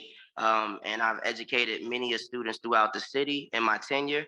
Currently, I am a consultant and I work with families in regards to learning loss and retention of their academic content for their students. So I basically, I'm running for mayor because essentially I grew up in this city. When I was in the classroom, representation mattered. You know, only 2% of all teachers in the country are Black men, and I really made an impact in regards to the education sphere in the city. There have been many men, women, young children, and even some of my colleagues that I've gone on to mentor, work with, and basically show that there's a path to whatever your dreams you may aspire to be. So I'm particularly running now because at this particular point in our city's history, I see that more and more residents are being displaced. I have a 94-year-old great aunt who's on a fixed income, still living on Capitol Hill. And it bothers me to see the lack of resources or the lack of commitment sometimes to our senior citizens, to our youth, to our working class citizens, to our returning citizens. So for that particular reason, I stepped up to the call. Thank you. Thank you, Mr. Davis. Next, Reverend Kaur. Good afternoon. So I am actually also just like the other two candidates. I'm a DC resident, growing up in DC. Matter of fact, I grew up in Ward 5, went through Wheatley Elementary, Hamilton Junior High, and then went over to Dunbar. But I had another calling in my life. And so I stayed in the area for a while, but I actually traveled all over the US because my background is in engineering.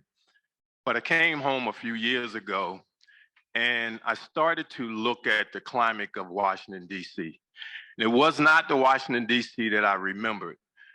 My biggest concern is that the murder rate continues to increase, and there's not enough support for the people that's there. And if the support is there, it's not being ushered towards where the help is needed. So my background is a little unique from the rest of these guys. You know, I spent a lot of time at an executive level in corporate America. But one thing about me, the people that have worked for me has been from all walks of life. I've had responsibility all the way down to the Mexican border, as deep as into California.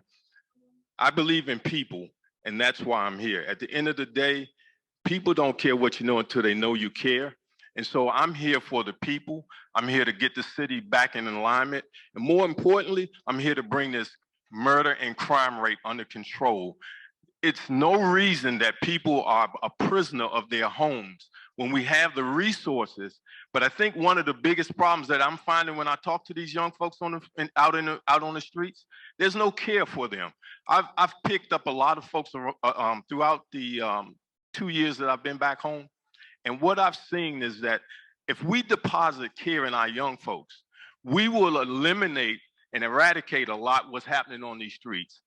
We need to, one, fix that, and then begin to fix a lot of the other issues, bringing jobs into the city.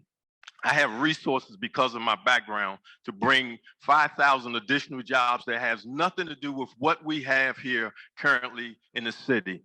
So for that reason, is why I'm sitting here, and that reason alone. Thank you. Thank you, Mr. Kaur. Next, we'll have Mayor Bowser. Thank you, and good afternoon, everyone. I'm Muriel Bowser. I'm a mom, I'm a daughter, I'm a public servant, and I'm honored to be mayor of my hometown. I am born and raised in Washington, D.C. I grew up in Ward 5, where my parents still live, and I had the great honor of representing Ward 4 in the Council of the District of Columbia for almost 8 years. I ran for mayor in 2014 because I believe very strongly that we had to make Washingtonians proud of our city, proud of our government, and focused on how we would move our city forward together. I have spent that time as your mayor focused on the big issues that you told me to focus on, from homelessness to education to economic development, and to making sure that in every part of the city, we were making the types of investments that residents wanted. What I heard then in Ward 7 is, Bowser, you got to stay focused on economic development. It's simply not fair that investments have been made in the downtown and in Ward 6, but not for us in Ward 7. We focused on strategies, we focused on neighborhoods, and we are getting results. I know for sure that we made a lot of promises in 2015, and I know for sure that we have kept those promises. We have done everything possible to bring investment in Ward 7. I'll give you an example. Many of you have worked on Skyland for a lot of years, right?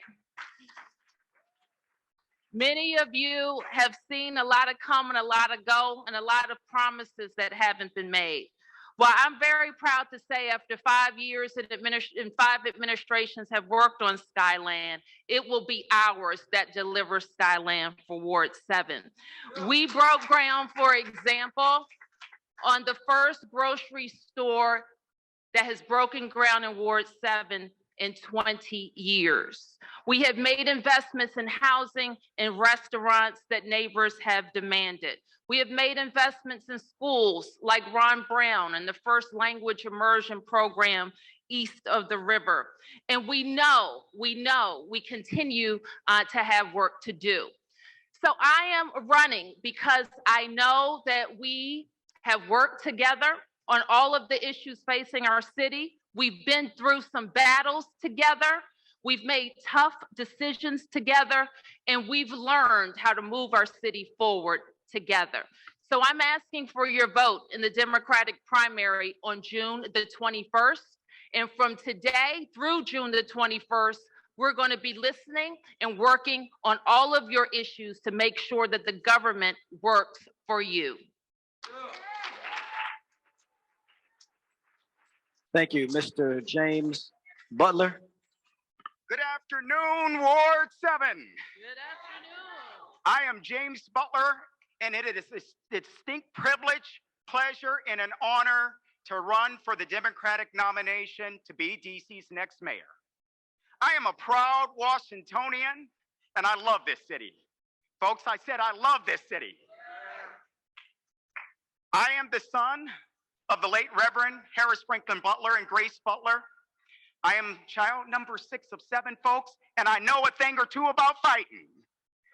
Folks, I hold a Bachelor's of Science from Kent State University and a Juris Doctorate from The Ohio State University. I practiced law for a number of years where I zealously defended and fought for people based on civil rights, based on issues of discriminations, where I sued states, municipalities, and fought for civil rights, fought for justice and equality. While I no longer actively practice, I am still actively in the fight, folks. I still actively work with the Office of Human Rights, the DC Office of Equal Employment Office Commission, where I zealously defend people based on these same issues. Folks, we've got a lot of work to do in this city. We've got a lot of work. You heard from the mayor about how we've fallen behind, or how we're making target, but I'm saying we've fallen behind, grossly behind. Folks, I come from this family of fighters, and I'm determined to fight for you. Folks, we have got crime at unprecedented levels. We've got an unprecedented number of people, demographics, carjacking. We've got criminals that are not afraid of being punished. We have been weak on crime. I have made a promise that, and I am the only candidate up here that will be tough on crime. Every one of my opponents, including the current mayor, has voted to defund the police and roll back the progress we've made. Folks, I am not a defund the police Democrat. I will never be a defund the police Democrat, because those are the issues that got us in to where we are right now. And they'll try to pacify you with, well, it's happening all over the country. Well, DC can be the leader of the country.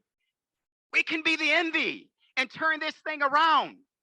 We can take bold steps to bring true affordable housing by simply changing the way we calculate AMI.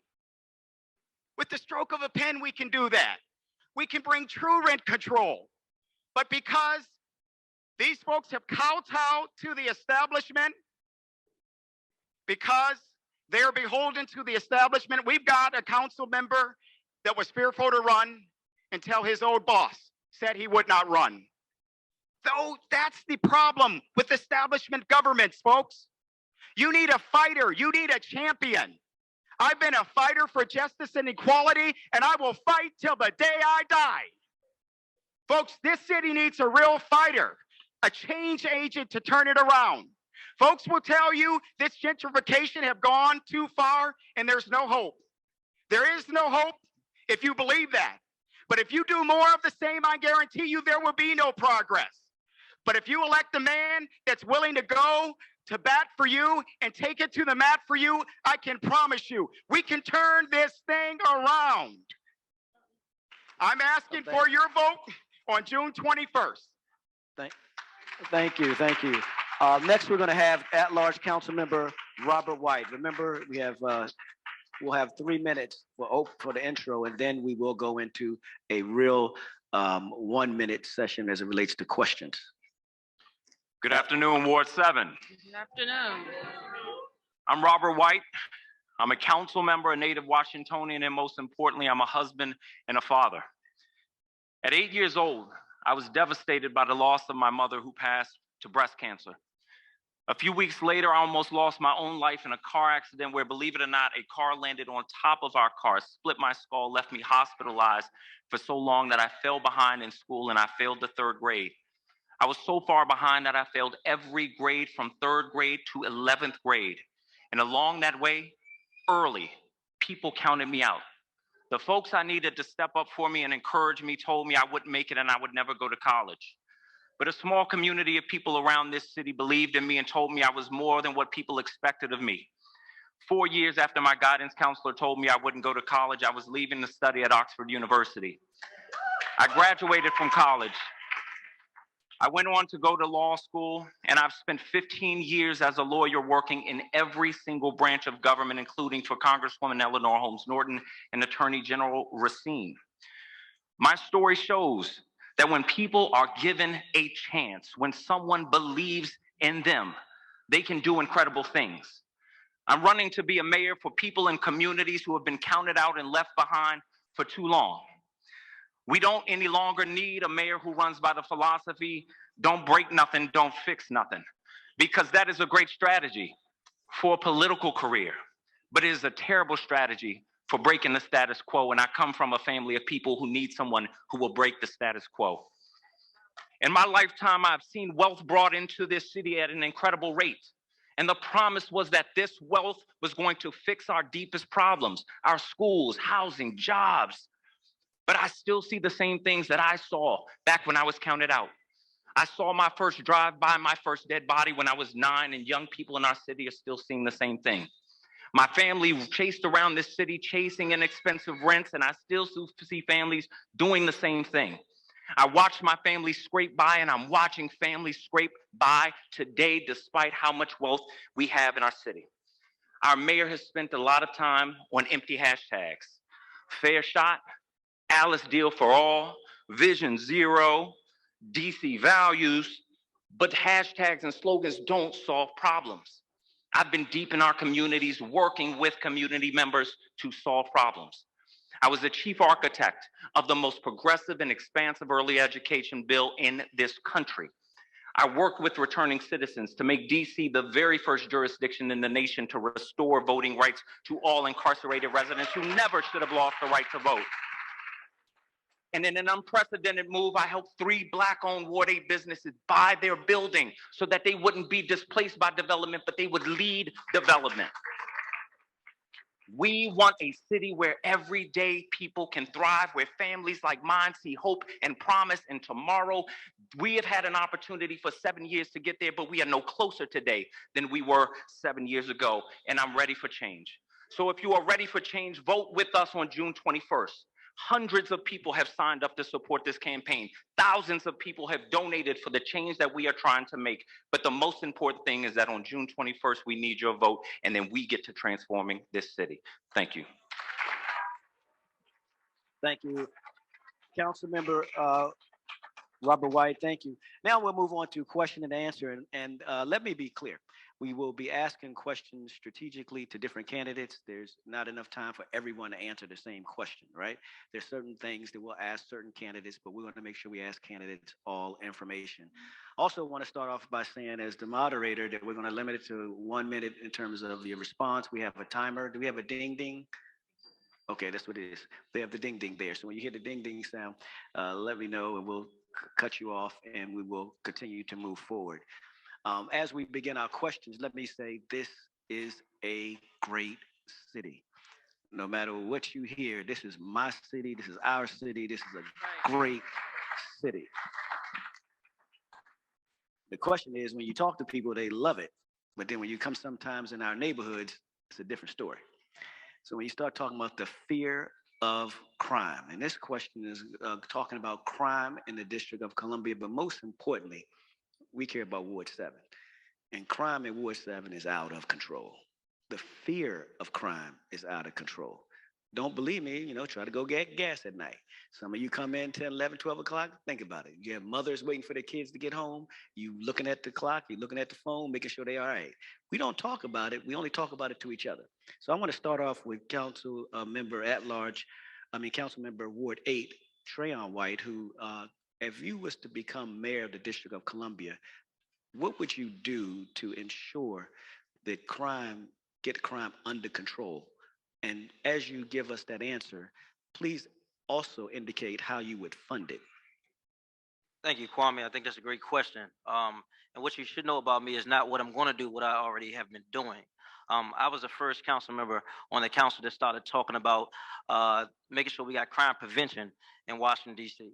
When I got on the council, there was $0 for crime prevention because the narrative was crime was down. And as Philip Pennell would say, yeah, crime is down the street.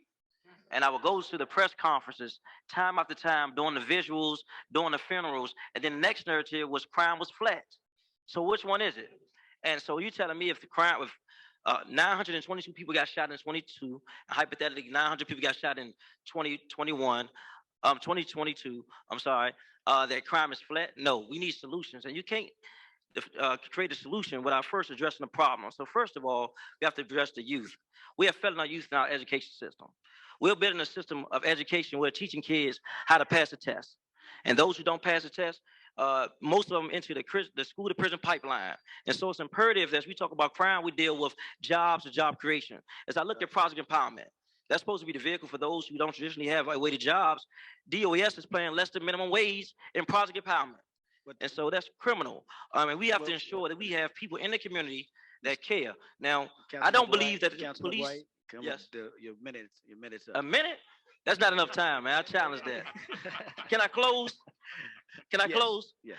As mayor, I want to ensure that we put our resources where they need to be. There's not enough coordination between all government agencies and people in the community to ensure we have true public safety in our community. And we can't keep saying that crime is down because crime is going up and we're feeling it each and every day. And so I'm committed and have been committed for 21 years to reducing crime right here in Washington, D.C. Okay. And as the mayor, I will ensure you that we're going to bring crime down by bringing together everyone to ensure that we can lower the crime rate in Washington, D.C.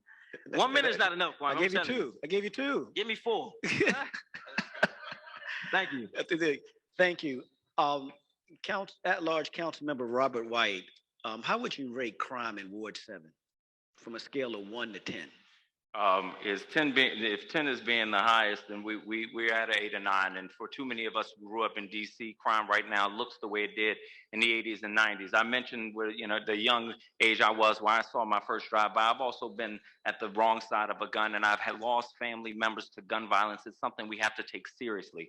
But this is an issue that starts with our schools. We have neglected our young people in schools, and it is no surprise what happens when they come out. We've neglected our neighborhoods. Our young people are seeing crime in front of them, and we don't give them the resources to heal. We've got to do something about that. But more immediately, we can identify the small number of people committing the vast majority of crimes. We can reach them with every resources in 2 options. We can help you off the path of crime, or we will hold you accountable. We will do a better job of policing our city by taking off of the police plate everything that is not focused on public safety so that they can patrol. And then we are going to invest in healing communities that have been plagued with crime for decades, because this level of crime is new to a lot of neighborhoods, but it ain't new to these neighborhoods. And we are overdue on what we owe folks. Crime is a preventable problem, but we have to take upstream approaches. Thank you, Councilmember White. Mayor Bowser, you have just the new police chief, who everyone loves. I mean, this guy is, to my opinion, phenomenal and doing a great job. If in fact you had 4 more years, what would you do to address the concerns of crime in Ward 7 specifically? Well, thank you, Kwame.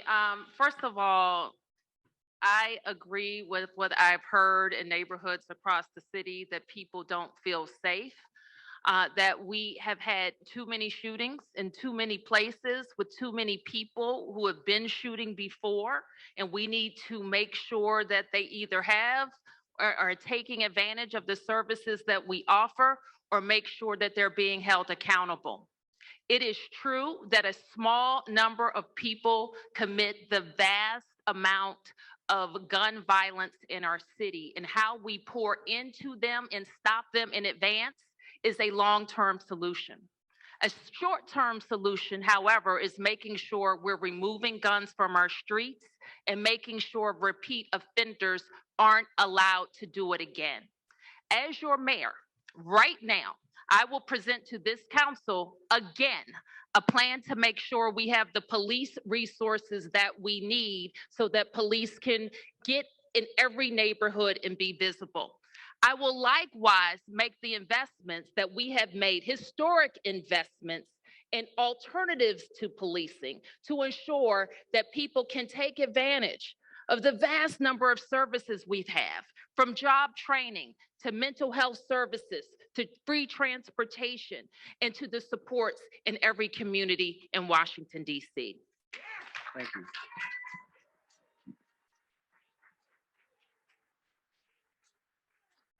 Mr. Butler, what is the worst crime area in Ward 7? Say Deanwood. I'm sorry? Deanwood. Deanwood. And what would you do differently in Deanwood that's been done right now? Well, what we've had. And how would you fund it? My apologies, Kwame. What we've had is 8 years of the metrics all going in the opposite direction. And the crime is literally at a 20-year high.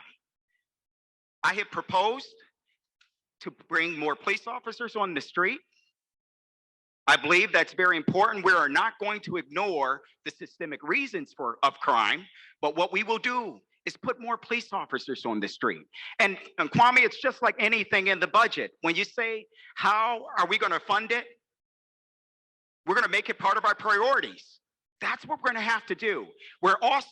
We know that a large percentage of our crime, nearly 80%, festers out of people posting up on the block or loitering. I believe that we can make a no loitering law that's constitutionally applied and take a restorative approach. That would mean that we then can target people that are loitering in the city, purveyors of illegal guns, ghost guns, and have a group to find out what their needs are. We know that there are 4 reasons people loiter. That's because they have an overcrowded home, mental behavioral health issues, not and adequate jobs, and we're going to see that they get adequate help so that Butler. no longer will we have a rising crime rate in Ward 7. Thank you, Mr. Butler. Mr. Kaur, crime, as you have indicated, what would be the top 3 things you would do to focus on crime? And please keep it to the top 3. You have 1 minute. Thank you, Kwame. What I would do, I think one of the things that we first need to address, I hear everyone what they're saying. I spent 15 years in reentry, working with people coming back on the streets. So I think one of the bigger problems that no one is addressing, that the poverty rate is a systemic problem. We must address the poverty rate first. And here's what I'm finding with the young kids that I'm talking to. There's nothing for them to do. We have to find something for them to do that will be structurally proper for them to have a long-term plan. Secondly, I think the other part of what we need to do as an overall whole, we need to also institute getting the fathers, getting the men, the uncles involved. I'm here to tell you that I hear all the programs, but as a Six Sigma black belt, that is not working. We must deposit hope in these kids and get them aligned with their purpose. And once we get them aligned with their purpose, that will give them hope. And that will cause them to put the guns down. All right, thank you, Mr. Kaur. Next, we have questions that are coming in. So if people have questions and they put them in, they're coming in to the screen. So I see them popping up here. So we are asking questions. If you have questions, you can go to the back so they can put them in the system so we can ask. I want to ask Mayor Muriel Bowser, you have served this city for a number of years. I think at least 6 or 8 or 9 years you've been serving this city. You're asking for another 4 years as mayor. What do you plan to do over the next 4 years that you have not been able to accomplish over the last 8 years? Thank you, Kwame. And it actually has been longer because I was elected as an advisory neighborhood commissioner in 2004.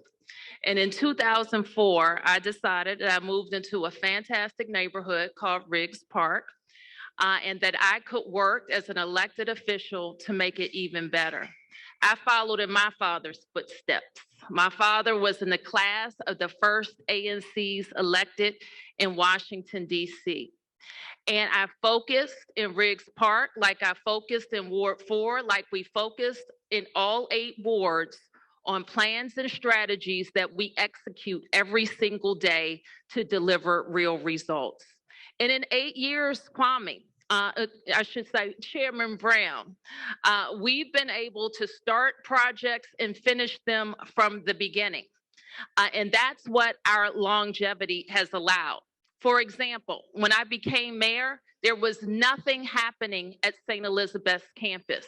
Now we're going to have a brand new state-of-the-art hospital that serves the entire city, but especially residents of Ward 7 and 8. We'll have a Whitman Walker Clinic.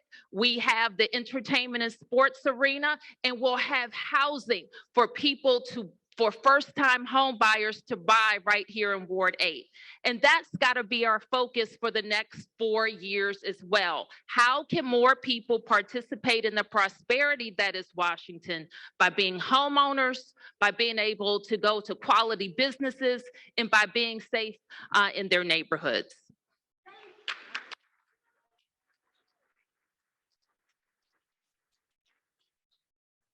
Education is very important to all of us, and many right here in Ward 7, and I want to stay with Ward 7.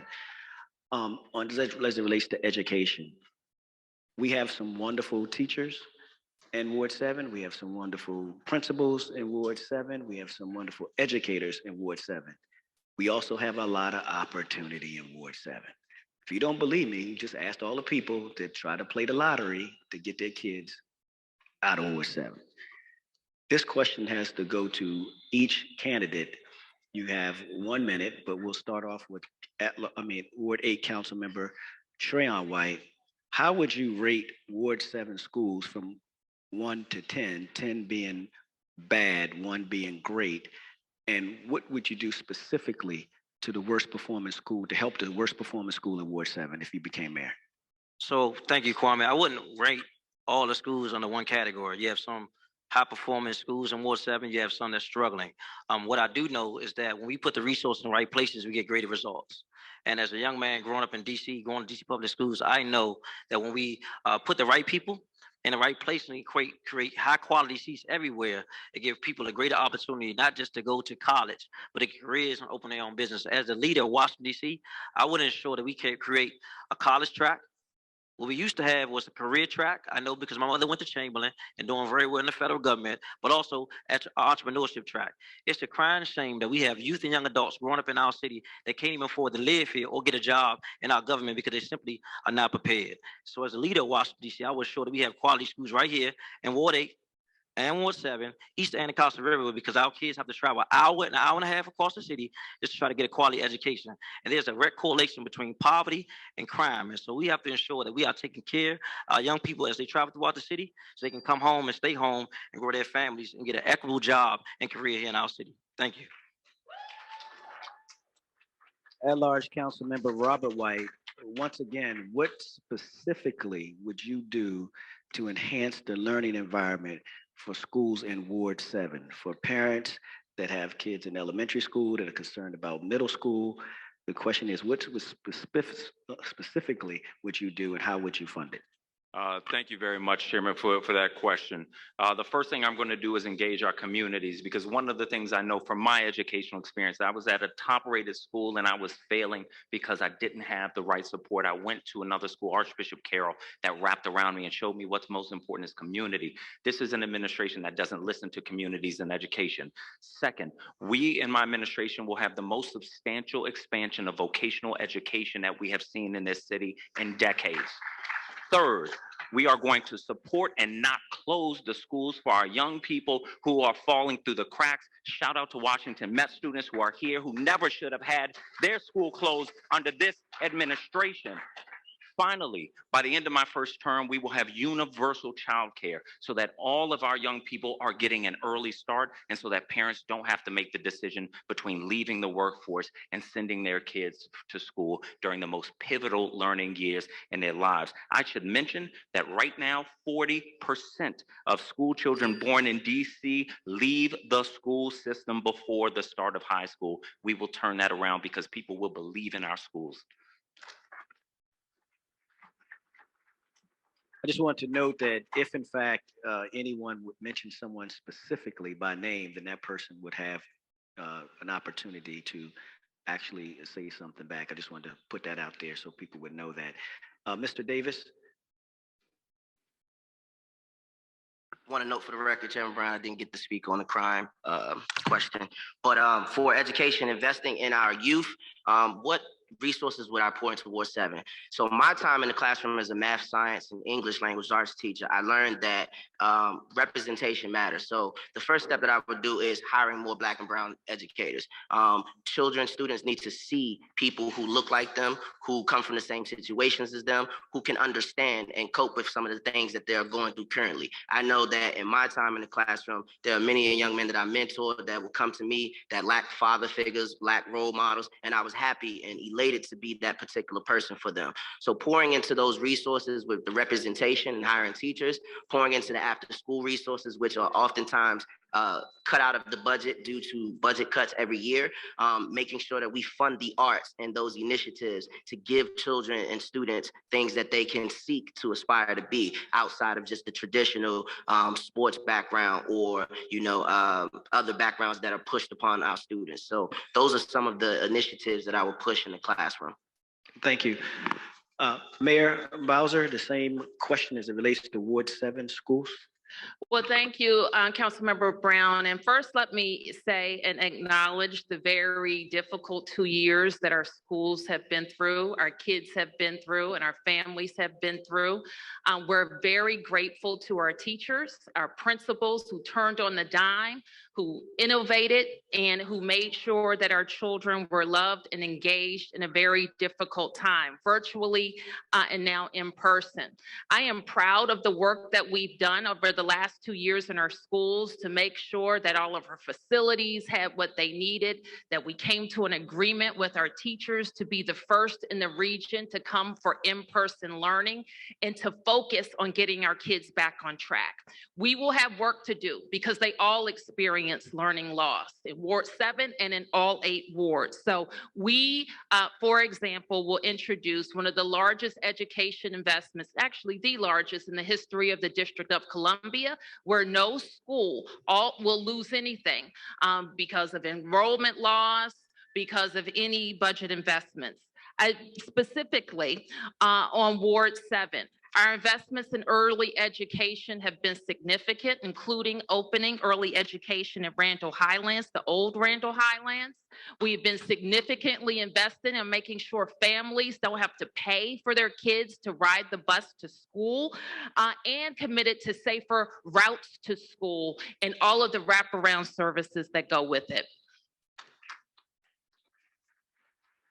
This is a question, yes or no, for all candidates just came in. We'll start with Reverend Kaur. Do you support instituting a death penalty for those convicted of certain types of murder in DC? Wow. That's a pretty heavy question. I'm not a component of the death penalty, but what I am a component of is proper justice. And if someone has committed a crime, a heinous crime, then we need to deal with that person accordingly. And then the other thing that I found in dealing with people who have committed those crimes in the 15 years of me going in and out of maximum security, you would be surprised of how many more ticking time bombs are in that family. So sometimes we need to address that person, but we also need to look at the totality of that person's family so that we can get the others some help that they necessarily need. So I'm not a component, but I am a component of giving people their just due. Mr. Davis, do you support instituting a death penalty for those convicted of certain types of murder in DC? Yes or no? No. Thank you. Mr. Butler? While I don't support the death penalty, I do support life without parole. And I will tell you this, we've had members on DC Council. I've got 1 minute. I've got 1 minute. I'd appreciate that time. Actually, you don't. Just a yes or no. As because we have a lot of questions that are coming down that need to be answered. With all due respect, Kwame, if you can notify us on which questions have less than 1 minute, that will be helpful for me. Okay, I will. I'm sorry. We'll make sure we notify you. Yeah, because you can answer yes, and you can be explanatory afterwards. Absolutely. Councilmember Shreyon White. No. Mayor Muriel Bowser. No. Councilmember Robert White. No. Okay.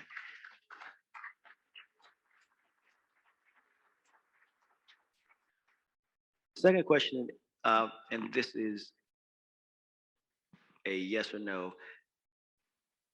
Will each candidate support public housing resident leadership? Because the current leadership is being circumvented. So their question is that public housing resident leadership is not actually doing what they're supposed to do. Sorry, I'm trying to read this.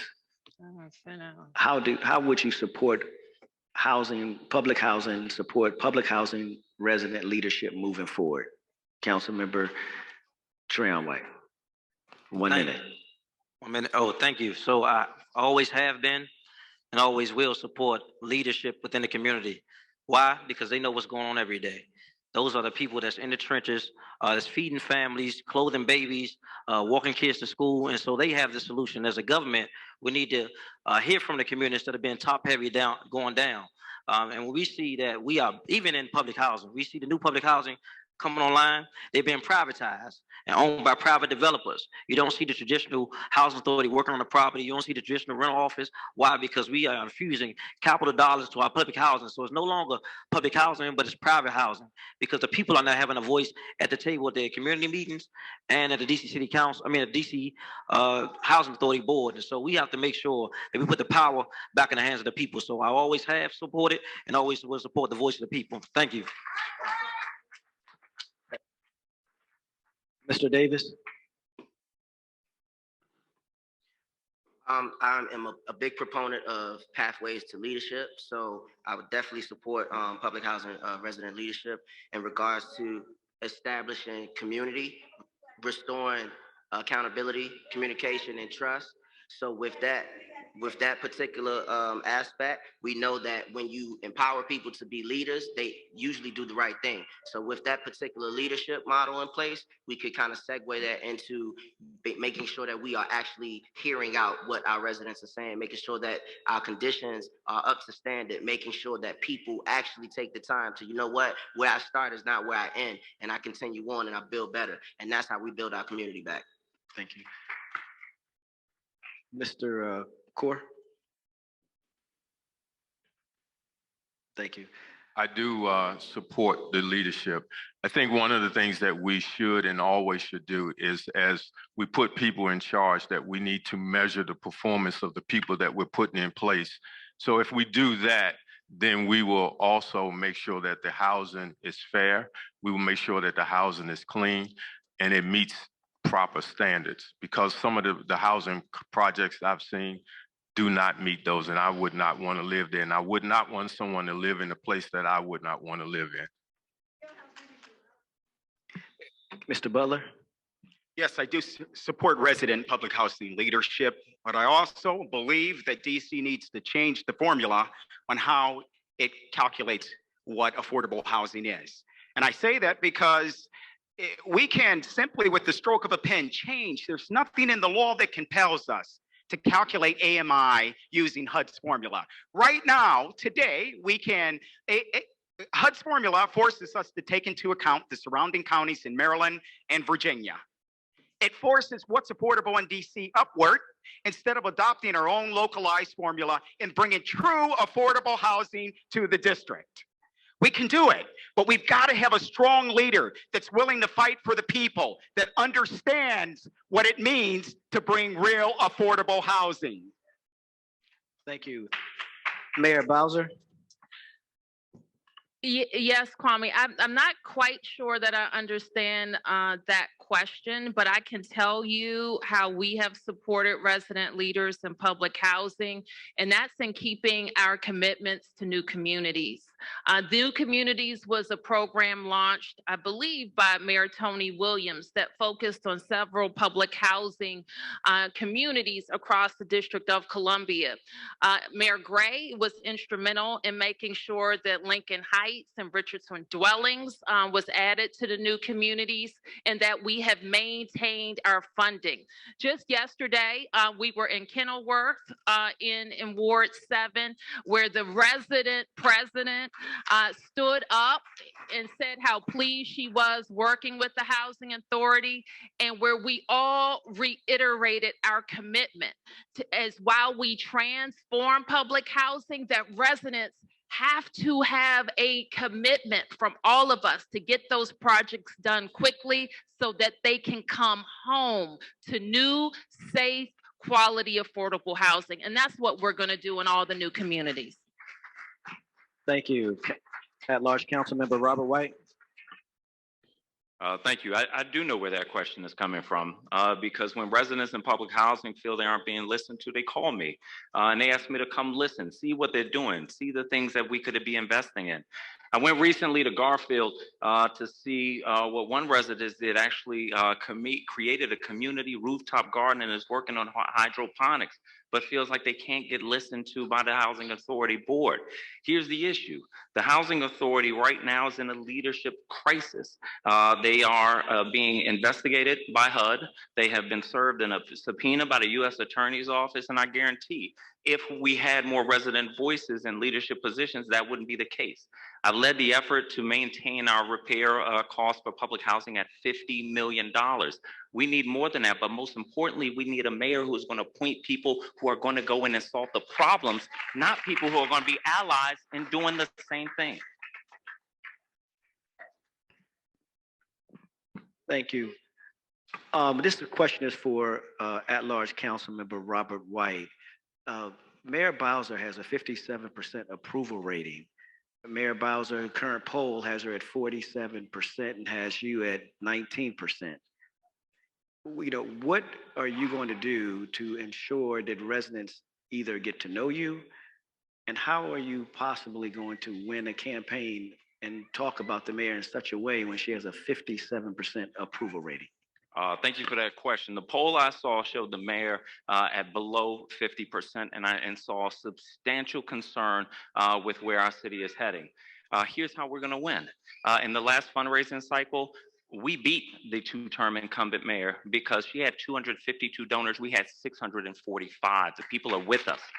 We have between 1 and 3 meet and greets every single day. We are knocking on doors at a pace that no campaign is knocking on doors. We have an infrastructure unlike anything you've ever seen, and we are building it brick by brick, piece by piece. We're reaching the voters who are going to vote. And guess what? When we knock on doors, we almost never come across someone who is happy about where we are or the leadership in our city. So our task is to reach them. We have a plan to do it, and we are executing it every single day tirelessly. And shout out to the hundreds of people who are volunteering with our campaign. Councilmember Shreya White, you have one of the most energized campaigns, but there are some that say that it's only in certain parts of the city. Why is that? Partly because I've been a strong advocate for Black and Brown people east of Anacostia River. But I assure you that our campaign is a citywide campaign. We are gearing up to get our petition signed. Make sure you sign our petition while you're here today. But we want to assure residents of DC that we represent all DC.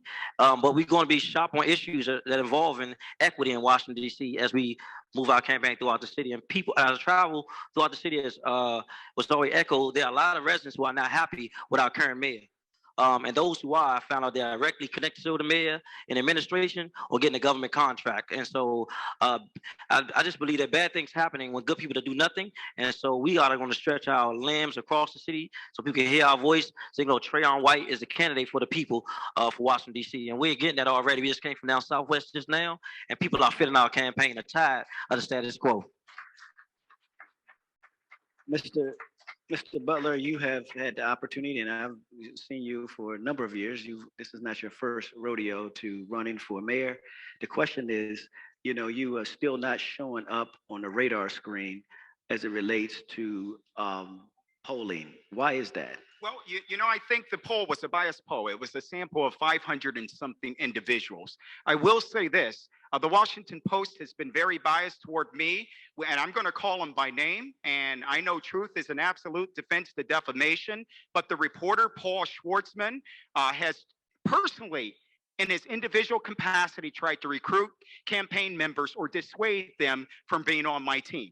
He told me I would never be relevant until he wants me to be relevant. I know he holds a lot of weight at the Washington Post.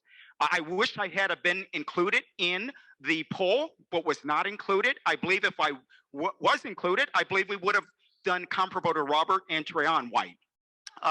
Secondly, I will say this, with polls, they don't vote. People vote. We're hearing all around the city how people are energized by our campaign. We have our 2,000 signatures at this point already. And as a relatively unknown ANC representative, the city mayor only beat me by 54,000 votes in 2018 in a city of over 500,000 people that are registered Democrats. Thank you. Mayor Bowser's name was mentioned by at-large council member Robert White, and I want to give her an opportunity to respond. Well, thank you, Kwame. And I have enjoyed a lot of support for DC residents across the city, and I have earned that support. I have earned that support by doing the things that I say I'm going to do, by listening to them, and by delivering results. And one thing that I'm very proud of is that over the years, that support has grown. And not a lot of mayors, and certainly not a lot of mayors this year around the country can say that, and not a lot of DC mayors can say that. So I have earned a good approval rating from DC residents by doing the work and delivering, and by showing up. I want to say this, and I want to be real clear about it. We have been through a time these last 2 years. We all have. We had a scary virus that affected us. But what we did was we didn't run, we didn't hide, I didn't go in my basement. What I did was went to work. And we put our team out there to have the best testing program in the country. We got our residents vaccinated. We got our kids back in school. We invested in our businesses so they could keep DC residents at work. And now we're on the path to the comeback. That is why I have a good approval rating. Mr.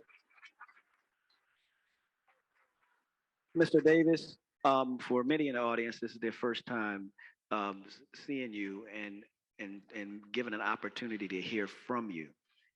What are you going to do differently to help increase your name recognition to have a chance to actually compete in this election? So my mantra for my campaign is act right, which stands for accountability, communication, and trust. And those are three things that I believe that previous administrations lack. There's a lack of accountability. There's a lot of finger pointing. No one wants to take responsibility for things that occur within this city when they have the legislative power. Communication, there's a lack of communication with residents. Residents oftentimes come to me, even when I was in the classroom, parents would come to me and say, I don't know what's going on with the school board, or the school district. I don't know what's going on with this particular area. I don't know what's going on with housing. I was out petitioning not too long ago, and a older woman, senior citizen, came to me, and she lives in the Deanwood neighborhood, and she had no idea who her ANC was. So these particular things like that, I'm always in the community. People can see me walking up and down Georgia Avenue. You can see me at Eastern Market for Market Day. You can see me shopping at any particular business on any particular day. So with that being said, I'm a people's person. I'm always here, and I do take accountability for my actions. I communicate with people, and with those two instruments, I hopefully will earn everybody's trust. Same question for Mr. Core. Okay, so I think with us, we strategically, we did start out a little slow, and that was by design. But I think what we have coming over the next few weeks, where people will see us at different events, and we begin to talk to the people of the district about the issues that concern them and what needs to be done to address it. One of the things about me is I believe that there have not been any real accountability.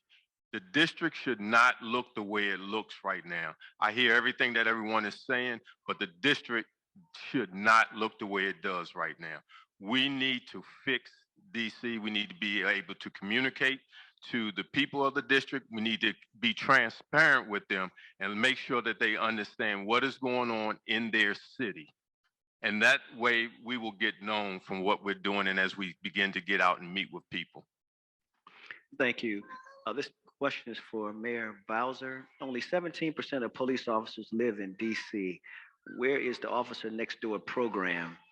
Are there no more houses available for this entity?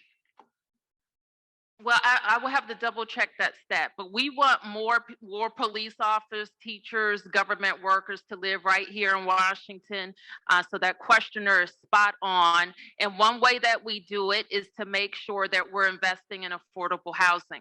One thing that I know, and I knew it when I ran in 2015, that the big anxiety that people have in DC is their ability to afford to stay here. Because of our city, the amenities that we have, the jobs that we have, people from all over move here and drive up the cost of housing. So we have been committed every year. I said we would do 100 million, and we did 100 million for 6 straight years. And last year we did 400 million, $1 billion worth of affordable housing, 36,000 units. But people still have to feel it. So we still have to do even more. So for our government workers, we need workforce housing. We also have reinstituted and breathed new life into our MPD cadet program, where we are focused, and I need the council's help on this. I put a proposal before them to hire more MPD cadets in DC public schools. They slashed it, but we're going to come back this year to get more funding for MPD cadet program to hire DC public school students.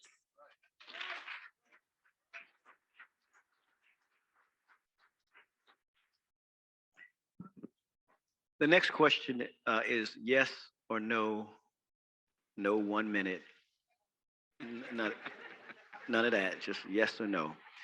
Do you support? We'll start with Councilmember Ward 8, Trayon White. Do you support? Once again, do you support the reduction of speeding tickets and camera tickets in the District of Columbia? Absolutely. Yes. Mr. Davis. Mr. Davis? Yes. Mr. Core? Yes. Mayor Bowser? The amount of tickets or speed cameras? The amount of the tickets. Like, do they need to be $200 versus jurisdictions that have $40, $50, $60? The amount, the reduction of the amount of the ticket. I have to think about that, because what I support is making sure that people can walk across the street, get on the bus, that kids aren't getting run over. Where's the time on a yes or no? Yes. The answer is no. Yes or no. Count, Mr. Butler. Mr. Butler. Enthusiastically, yes. And the council member White, Robert White. Yes.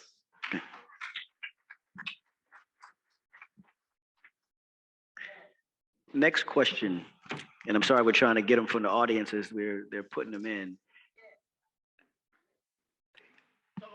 It's a question has to relate to support transportation equity. We want to ask each candidate, do they support transportation equity and to bridge the east-west divide in the district? What action would you take to further the completion of a full 8-mile streetcar all the way from Benny Road Metro to Georgetown?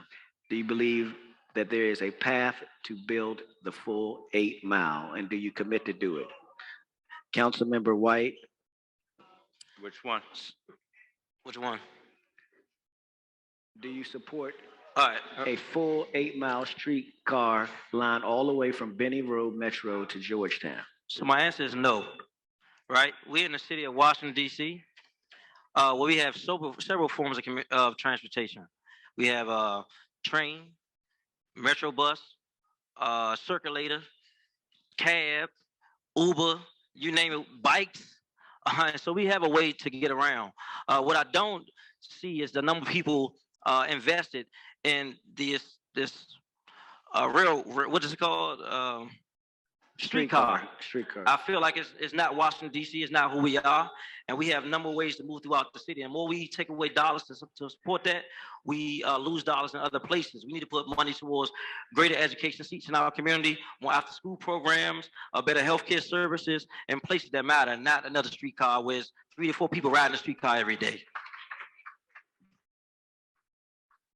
Mr. Davis?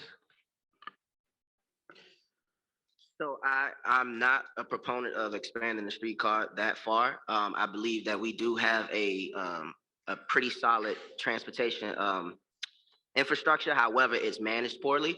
I'm a proponent of transportation credits for residents to ease some of the financial costs and financial strain of transportation. So, for example, we put money into Metro, we put money into the circulator, we put money into protected bike lanes. Why not utilize them to their fullest extent? I think right now we do not utilize the current modes of transportation to their fullest extent. And by adding the streetcar and having it go that far, it would only bring more traffic congestion and issues for our road infrastructure. Mr. Kaur? I do not support it, Kwame. And I've looked at the current infrastructure, and I think that we can utilize that money. There's so many other areas where that money could be spent. I don't think what we have in place right now was a wise choice, so I cannot support putting it further. Mayor Bowser? Well, I have to say, I do not support raiding infrastructure dollars meant for Ward 7. And some of my friends here tried to do exactly that. And Councilmember Gray fought to keep the Ward 7 streetcar dollars in Ward 7, and it was the right thing to do. What I am committed to is to make sure that we finish the streetcar line from where it stops now, right in the middle of the street to get to the Benning Road Metro, and to have a terminus to the west, not all the way to Georgetown, but likely in line with the K Street Transit Way that we have funded. Mr. Butler? It is free. I live on the line. I see people use it every day. I believe we should extend it. Not quite to Georgetown, but I also believe and agree with the mayor to about K Street and the downtown corridor. In addition to that, I am the only proponent here for free transportation, the metro system, land and rail to be entirely free in lieu of transportation credits. Right now, nothing is criminal about jumping a turnstile or walking on the bus and not paying your fare. Why not just make it free? It's not against the law anyways. Make it free for all. How would you pay for that? Like anything in the budget, Kwame, and you know this as the former chairman, you make it your priorities. That's how we pay for it. When you're in your home, let me finish. When you're in your home and you have a priority in your home and you want to pay for it, you make it a priority, and that's what we'll do. And where in the budget would you take that money for Metro to make it Kwame, free? you can I mean, you're always- asking to be can I speak? You're asking to be the mayor of the District of Columbia. I understand So what I'm that. asking is that understanding the city budget, what area of the budget would you currently cut, or which tax would you currently increase to pay for that? That's unfair, Kwame. And I hear people saying it's unfair. I hear him saying it's unfair. That's not a fair question to ask me specifically in the budget. So I'm not going to answer gotcha questions. I'm not here for that today. Okay, but I don't think. I'm not here for that. And let me be clear, this wasn't a gotcha question, but we are having a panel discussion. And when you say that you want to make something free, we have every right to ask you, how do you plan to do that? And you've exercised that right, and I refuse to answer it. Thank you. At-large counsel, right? At-large council member Robert White. Thank you, sir. At-large council member Robert White. Thank you very much. I'm not going to call out any ages, but there are a few folks in here who have been around when the district had a streetcar system and probably remember why we got rid of it, right? When it snowed, when there were too many leaves, it wasn't efficient. Now, here we are trying to do the same thing again and pretending it's going to have a different outcome. But here's the deal. We have spent hundreds of millions of dollars on this little lonely piece of track, and it has not done what folks said it will do. I don't like that people have said, hey, Ward 7, if you want economic development, you had better take this streetcar. It's the only path to economic development. It is not. What if we took those hundreds of millions of dollars and instead just invested it in economic development instead of giving you the runaround? But also check this out, right? Look at what happened to H Street. Maybe it brought economic development. If it did, it also brought displacement of Black businesses, and I care about that.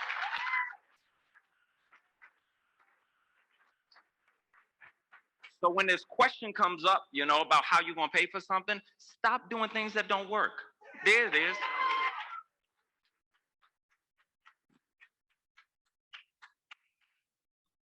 Thank you. I want to stick on the subject of Ward 7 businesses and Black businesses, especially in Ward 7 or businesses in Ward 7. I want to start off with, when you talk to businesses in Ward 7, they feel like they're not able to participate in the economic reward of this city. The question is, what would you do differently? And this will start off with Mayor Bowser. What would you do differently that you haven't done in the last 4 to 8 years to increase the spending for Ward 7 businesses? Well, I would look at the experience that we had in the last 2 years where we were able to work very cooperatively with the council, but also very urgently to make sure that we were getting dollars out, meeting our CBE goals, but not getting in the political and the time-consuming process that is council approval of contracts in the District of Columbia. As a result, we will be able to get more opportunities out to businesses. We will follow the strategy that we've used with our Green Book, where we put every opportunity for the district purchasing moving forward.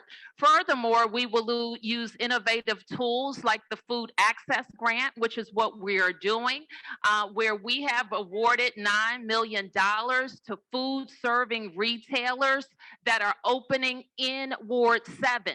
This is a strategy that we have used to bring more food options to Ward 7 and 8, where we've had successful businesses that we have encouraged and incentivized to open in Ward 7 and 8. Thank you. Councilmember Robert White. Thank you. We're going to do some things that are long overdue.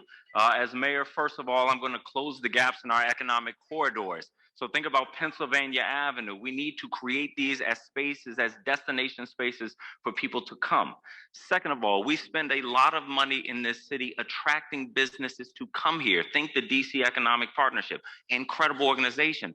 But what if we supported the businesses that were here with the same gusto? They would do a lot better. But also, how we're going to get businesses to come and to thrive in Ward 7? Is to make sure folks in Ward 7 have employment. Unemployment in this ward is double the unemployment in the rest of the city. So we have to close these gaps. Councilmember Trayon White. Thank you. I do want to go on record, and the mayor can confirm this. Every year since I've been in office, I fought for small business, East Atlantic Costa River. Now what we have is called the Dream Grant that has given over $1.5 million to small business east of the Anacostia River through my leadership. And as mayor, we should be expanding that. We put over $15 billion into Wells Fargo. We should be leveraging that relationship to ensure that Wells Fargo is giving grants and loans to all businesses who want to apply who are in a minority in Washington, D.C. Point blank, period. We've also have to ensure that we level the playing field, because I'm watching DC time and time again give people buildings for $1. Tim Chapman on Martin Luther King Avenue got a building for $1. Then the government gave him even more money. He lives in Virginia. And so when we talk about growing our community, we can own businesses and run our own business in our community when it's a priority. And right now, it's simply not for DC residents.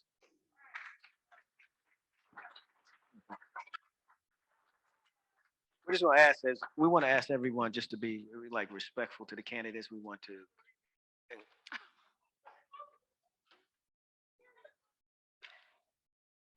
be respectful to the candidates as they speak. We're going to move to Mr. Davis.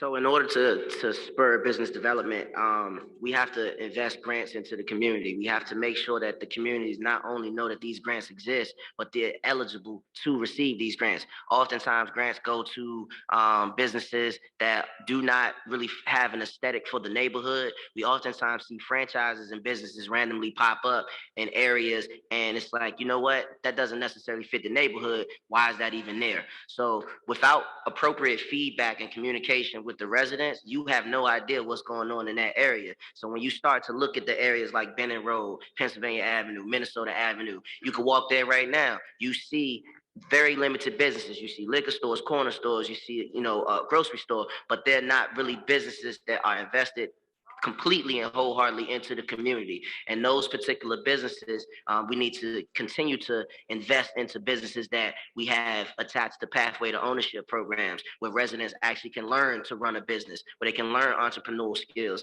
They don't teach that in school anymore. We don't have vocational schools. We have a limited vocational school system now. So with those investments, I believe that we can spur the business development in those areas.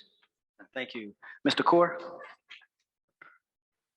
I think one of the things that we need to do for job development, we need to take some of the vacant buildings that we have.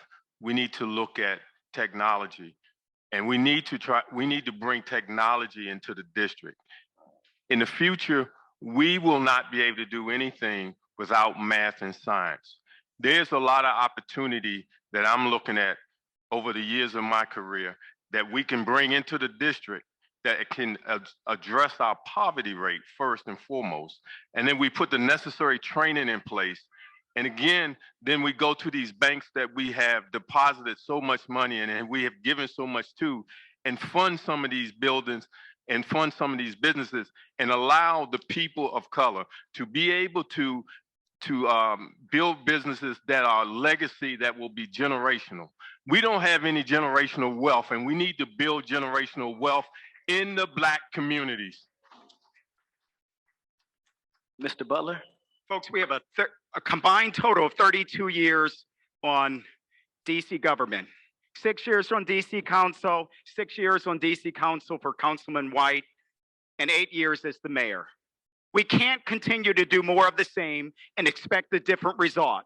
I heard Councilman White say this on a video the other day. He called it insanity, and it is insanity. If we do more of the same, if they had a plan, you should already know about it.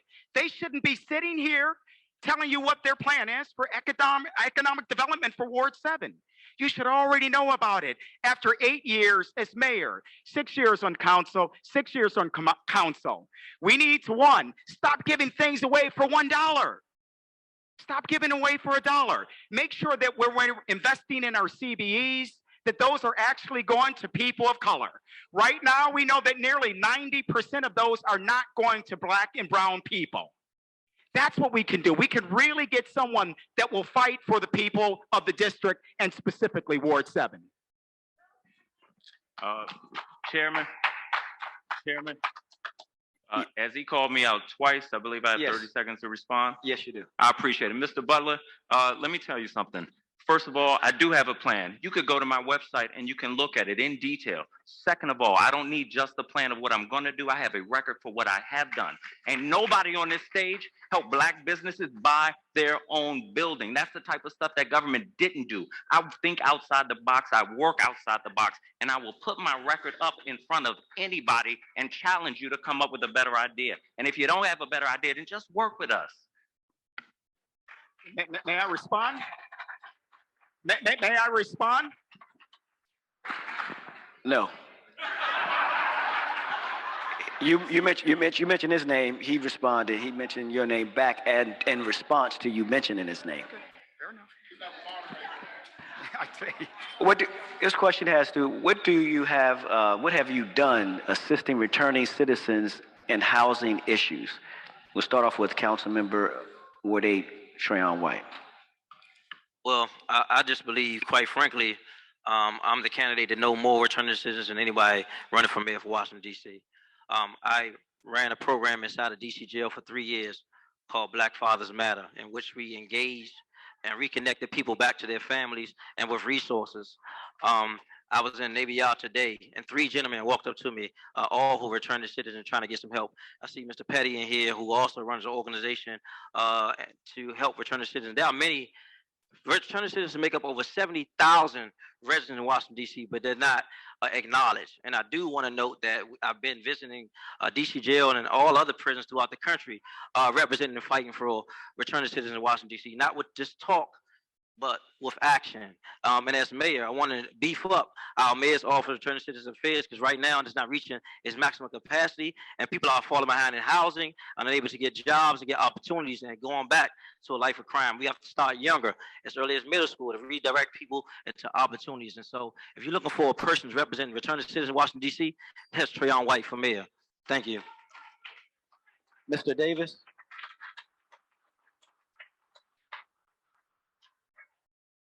Can you repeat the question? What have you done to assist returning citizens in regards to housing issues? I've always been a classroom educator, and as I stated before, many of the young men lacked a lot of the role models. A lot of their fathers were returning citizens. I have residents who are returning, I have family members who are returning citizens. The best that I've been able to do in my capacity is to just be that particular guidance, offer the support where I can. And if I'm elected as mayor, I can amplify that by having certain programs for people to prevent recidivism, to prevent people from returning back to those particular pathways that they've been on. I'm a firm believer of a hierarchy of basic needs. People particularly are motivated to do certain things based on their lack of thereof. So when there are no resources in the community, then people tend to do drastic things. The longer a young person attends a underprivileged school or a school that is not developed, the more likely they are to be a dropout. The longer a family sits in poverty, the longer that particular family, well, the higher the risk of that family not having those accesses to those resources. So that's all, in my capacity now, that's what I've been able to do. Thank you. Mr. Kaur? Thank you, Kwame. So reentry is important to me, but reentry starts the day that the person is incarcerated. It does not start when they go out and they're coming in. It actually starts on the day of incarceration. Again, I spent 15 years in reentry through the church. And I tell you that the effective process is to make sure that when a person is behind bars, that you get them on a proactive plan while they're there. Give these people purposes while they are incarcerated so that when they come home, they have the necessary guidance and credence so they can get things done. It is effective that we take care of the people on day number 1, not after they've spent 240 months in or whatever their time served is.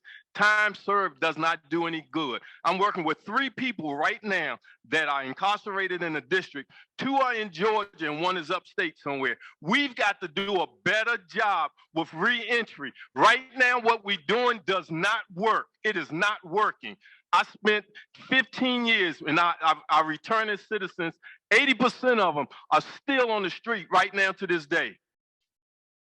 Thank you. Mayor Bowser?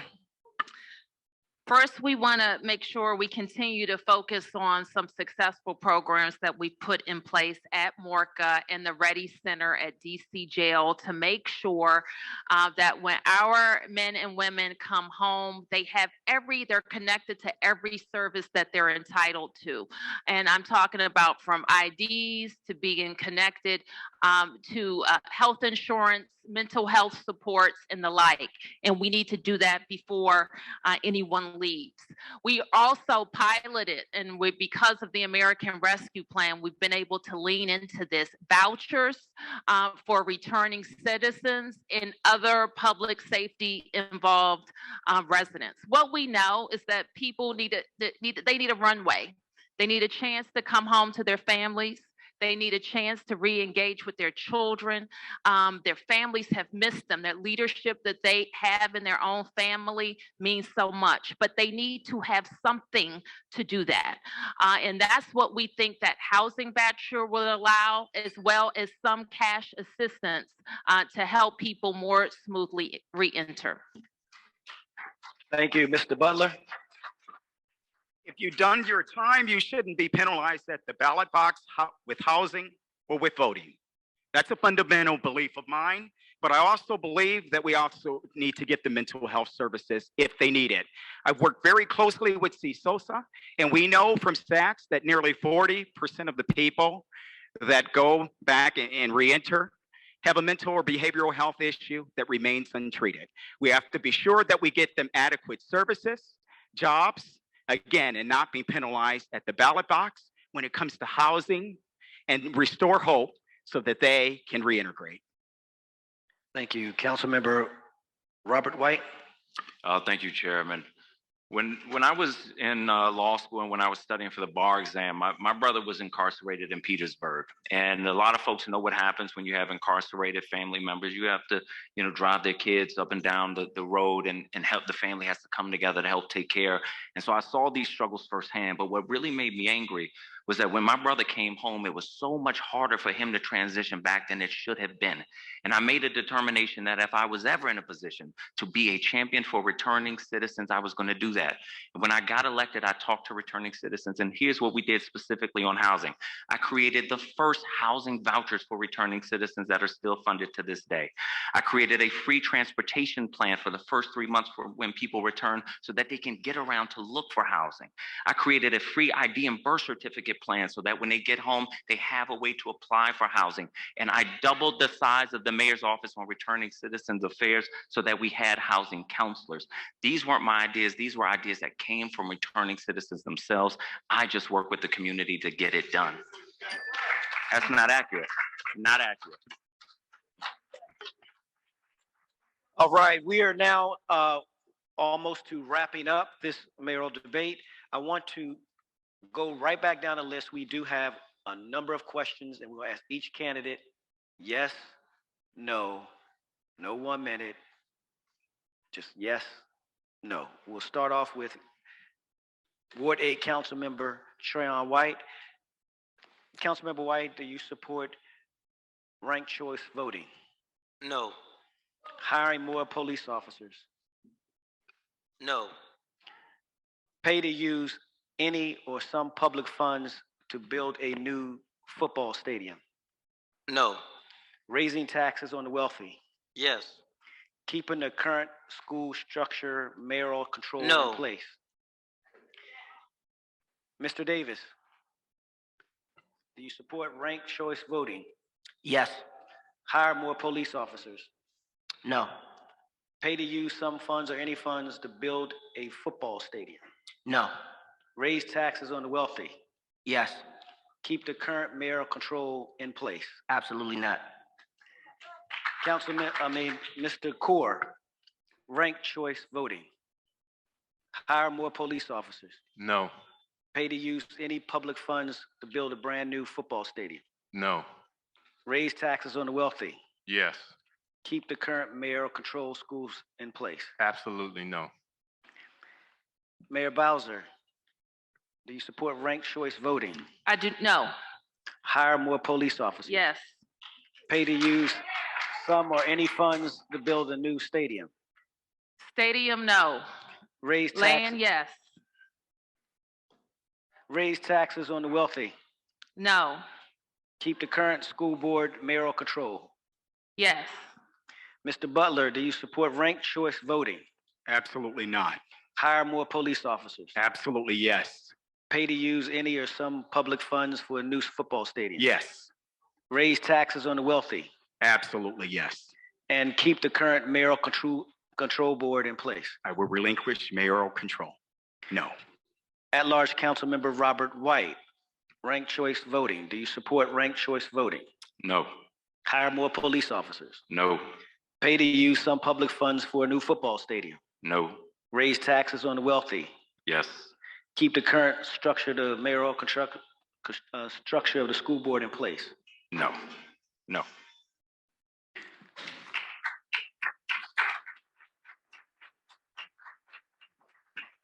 Now we will have a 2-minute closing from each candidate.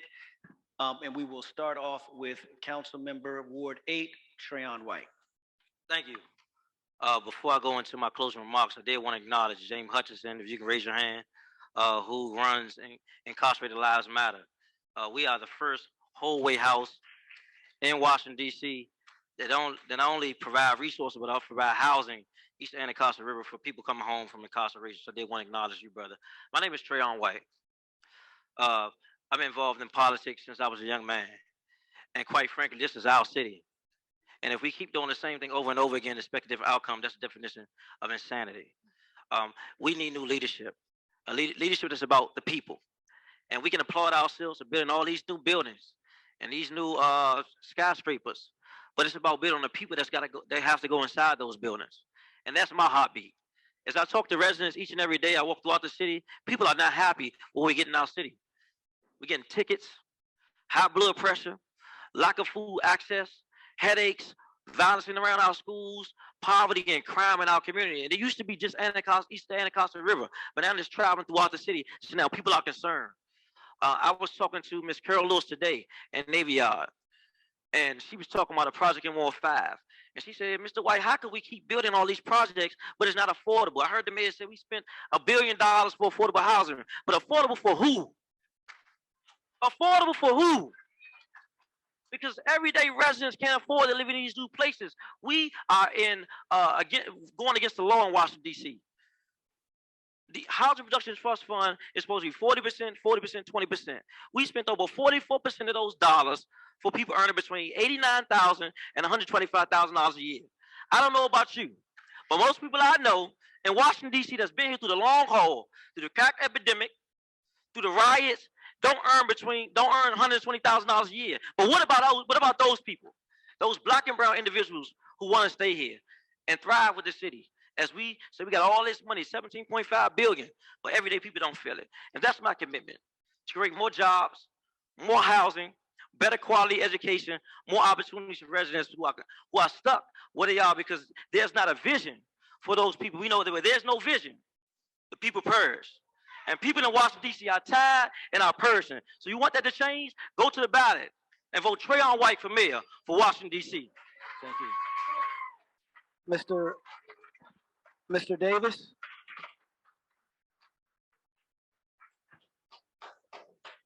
So my journey in the city is no different than most people. As I said earlier, I was born on Capitol Hill. I was born at the now demolished DC General Hospital.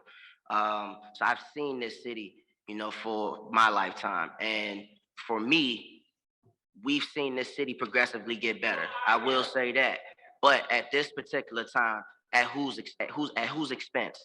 We've seen the city progressively get better, but we've seen residents who've been here for years, for generations, get pushed out. They can no longer afford their homes. They can no longer afford to rent. They can no longer afford to live and grow and build their families in this city. And for me, we've seen empty promises. We've seen politicians tell you, we're going to build affordable housing. Well, who is it affordable to? They've told you, we're going to build better schools. But then you go west of the park and you see these better schools, and you come east of the river and you see schools that haven't been touched since they were built. And we've seen the phasing of those schools. We've seen these schools go through renovations, and these renovations are the last resort for these schools. And then we turn around and we play the accountability game in the hot seat, and we say, well, that school or this particular area is destitute, or this area has a high crime rate. Well, I wonder why. I wonder why. So for me, having my education background, having my experience as a citizen and resident here, being a caretaker to a paranoid schizophrenic brother, a caretaker to a 94-year-old great aunt, a mentor to so many young brothers and sisters in the city, a consultant who, at the hands of the pandemic, I had to pull parents up by the bootstrap because they had no idea what was going on with DC public schools. So at this particular point, I've entered the race just particularly to show my passion and show that when you see me, you see change. When you see me, you see act right. You see accountability. You see communication. And you definitely see someone that you can trust. So on June 21st, please vote for me, Andre Davis. Thank you. Mr. Core?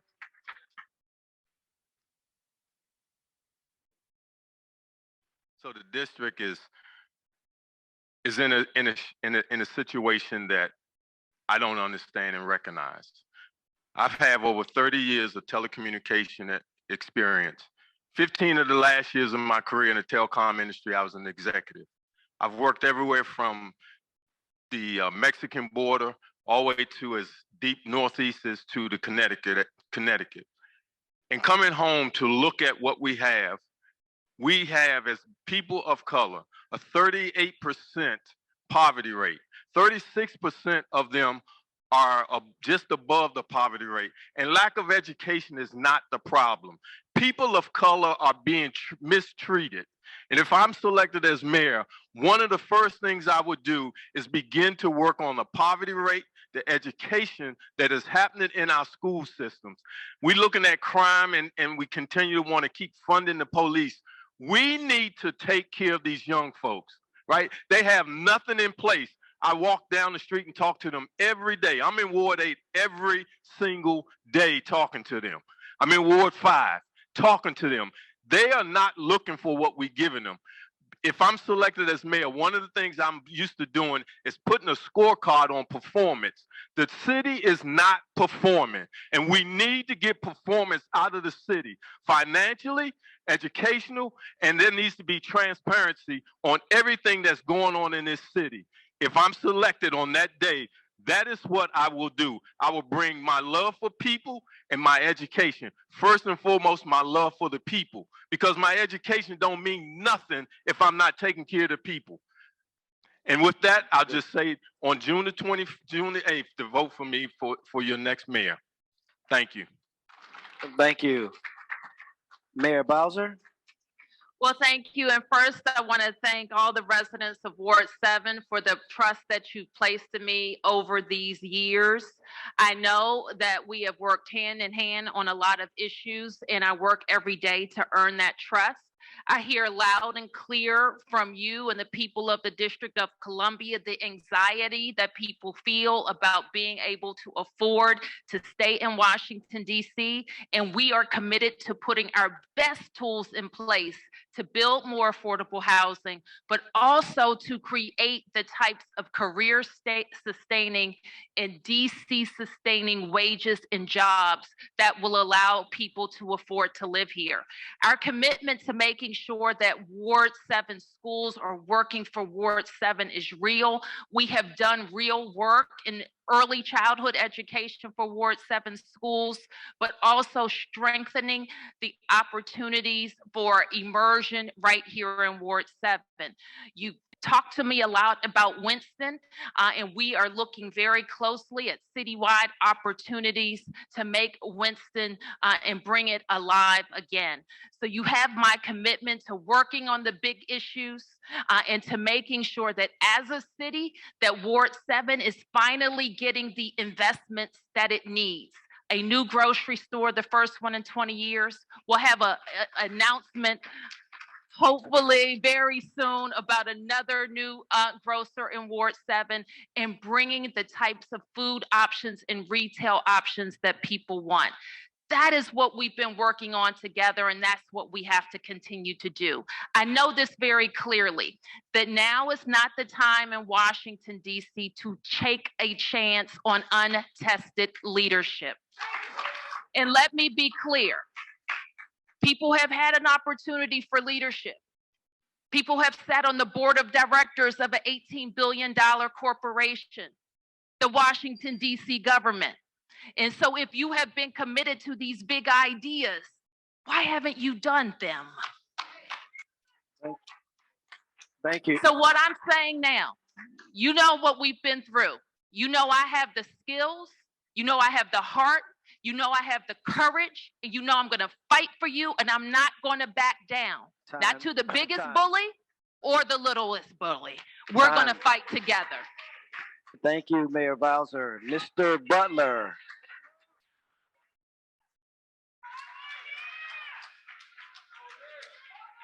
Seven years on DC Council, 8 years as mayor. Why are we now talking about the first grocery store in Ward 7? Why are we just now talking about it?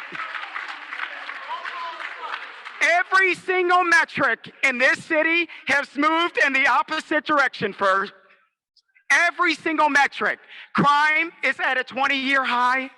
We've got carjackings from a demographic that we haven't seen before. Affordable housing, I'm seeing it on my screen. People saying it ain't so affordable. How can we afford the affordable housing? Folks, you've been sold a ruse. You've been sold a fallacy that this city has moved in the right direction. And we've got two DC council members that assailed the mayor, and they're right for assailing her. However, they're no better. And let me tell you why. They've got the power to legislate. You know, I saw one council member when he was concerned about the mayor's mandate, mask mandate being dropped. He got on Twitter and complained about it. But another savvy councilwoman, she formed an emergency piece of legislation. How about that? How about, and you know, he talks about how ready he is and how prepared he is. He just wrote a 25-page plan on how to reduce crime. It had everything in the textbook thrown at it. Where was that 1 year ago, 2 years ago, 3 years ago, 4 years ago, 5 years ago?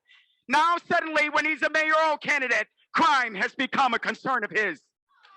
And he just updated his website with the plan.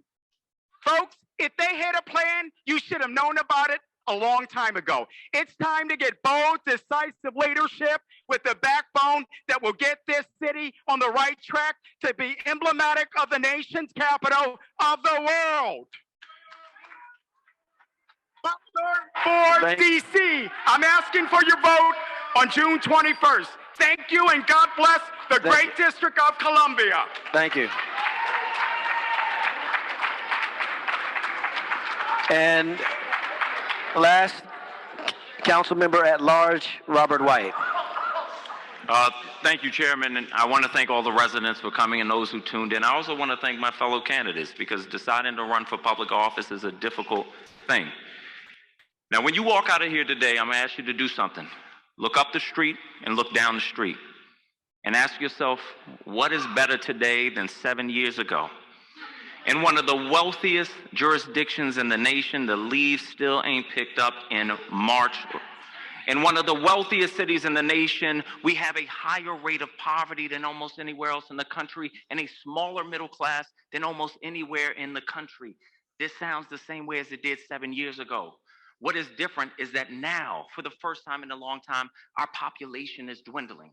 Enrollment in our public schools is going down by hundreds of families every year. Crime is up. Displacement remains the same. We have not fixed any problems. Now, I want you to, when you leave here, I want you to walk. Walk until you find someone who has more hope today than they did 7 years ago, but be ready to walk for a long time. Now imagine a city where we can walk and feel safe, where your home feels like a community, where you believe your mayor has your back, where you can send your kids to the school down the street and believe they're going to get a stronger education than you got. Imagine a city where we work arm in arm, our people and our leadership, to solve the most difficult problems. No hashtags, no slogans, arm in arm on real solutions. I believe the ingredients for a transformational change for our city are right here in these seats with us. The time is now.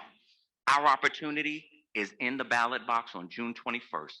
I'm Robert White. I'm running to be the next mayor of DC, and I want you with me. Thank you, Councilmember Robert White. Once again, let's give all of our candidates a round of applause.